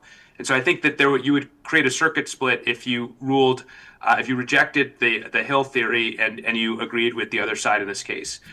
Just while we're on the topic of precedent, I also think the other precedent that hasn't gotten maybe enough discussion is cash call itself, which, as I mentioned earlier, did involve a statutorily core claim that, and where very similar arguments were made about the importance of the bankruptcy court needing to resolve that, and the court nonetheless sent the claim for money damages, which we think is analogous to the 362K claim here. Can I ask you about that? So when at least, I mean, that opinion, right? There's a lot of different opinions, a lot going on. But Judge Gregory's vote was necessary for that holding, if I'm remembering right. Yes. And he was prepared to send that claim out of the bankruptcy because he said the effect on the estate would be attenuated. That was point one, but also extrinsic, which I took to be sort of, invoking sort of the way the Fifth Circuit approaches this. Like, is this an intrinsic bankruptcy right? Or is this just, do you get the right because of the bank? What do you do with the word extrinsic there? I know we're parsing this like a... I think it was extrinsic to the core concerns of the code, because really the only thing that was being adjudicated was whether extra money was going to come in, where the core purposes of the code are designed to really adjudicate the debtor's obligations. And the case, the North Carolina claim there and the 362 claim here is not going to adjudicate the debtor's obligation. I thought that was an easier question because for exactly the reasons Judge Gregory gave, not only was the effect on this estate attenuated, but also this is an extrinsic right. If North Carolina law gives you a right to get out from under this loan, that's different from the bankruptcy stay, and this claim, which you get only because of the bankruptcy code. But I think two things on that. First of all, I think the question on inherent conflict isn't so much the source of the right, but rather whether there's a conflict with who has to adjudicate it, whether there's a conflict with having an arbitrator adjudicate it. And there, the same kind of arguments were made about the bankruptcy court needing to have control of it because it was going to add to the money that was available to the estate. In addition, I would just note, Judge Harris, Congress determined that that claim that was at issue, the North Carolina claim in cash call, was a statutorily core claim. So Congress's view is that it wasn't extrinsic. But your view, I thought your version was like, oh, we shouldn't, whether something is core or not doesn't determine can be arbitrated, but it might determine whether something is intrinsic or extrinsic to bankruptcy. I think we may be putting a lot of pressure on the use of the word extrinsic in Judge Gregory's opinion, but to the extent that it was talking about, it does evoke the Fifth Circuit approach. That's what made me think of it. Like the Fifth Circuit really does. The big question for them is, do you have this right as a result of the bankruptcy code, or do you have it from somewhere else? I think that's essentially, if that's really the question, then you are buying it. I don't think that's how I would describe the Fifth Circuit's approach, because I think that would mean that 362K claims are automatically in just because they're the cause of action appears in Title 11. I don't think that's right. And I don't think that's how the Fifth Circuit would look at that if it got this kind of case. Can I just make a couple of additional points? With respect to, my friend on the other side said that our approach would completely privatize policing and enforcement of the automatic stay. That's just not right for all the reasons we've said. 105A remains available. It's a very important remedy. It's the remedy that corporations use to police automatic stay violations in the vast majority of circuits across the country. What about punitive damages? He made a point. I was going to get to that. Yeah, punitive damages are we don't think are available under 105A, but we do think they're available in arbitration. So maybe we're somewhat against interest on that, but we think that in general, it's okay for arbitration agreements to allow for punitive damages, and we don't read the arbitration agreement here to leave those out. And so we don't think that's a consideration that should work against us here at all. I would just say with respect to 105A, that's the same authority that is invoked to enforce the discharge order in bankruptcies, which is a fundamental aspect. And so the idea that 105A is somehow impotent or isn't capable of addressing this just isn't right. And while it's true, of course, that Congress created a special private right of action for damages, I think that supports us, because what they created was essentially a statutory claim that's analogous to the kind of claim that was at issue in the North Carolina case. Can I just take 20 seconds to make one final point? All right.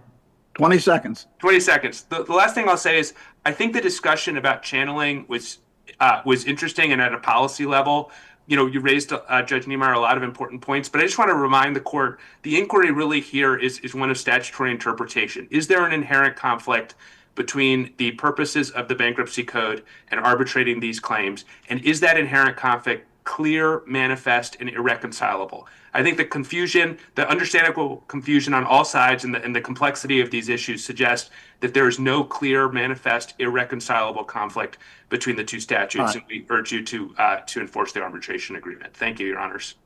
Thank you. Thank you both for your very sophisticated arguments. This is a dicey claim, and we're going to probably have to do some further looking into all these issues that we've had. At this point in time, we would come down and shake hands and probably seek further advice from you, were we in Richmond, but we can't do that. And so we do so virtually here and extend our handshakes as is the tradition of the Fourth Circuit. It's a proud tradition, and we're happy to have both of you before the court. With that said, no further matters before the court. We'll adjourn for today. Thank you, Your Honors. Thank you, Your Honors. This honorable court stands adjourned until tomorrow morning. God save the United States and this honorable court.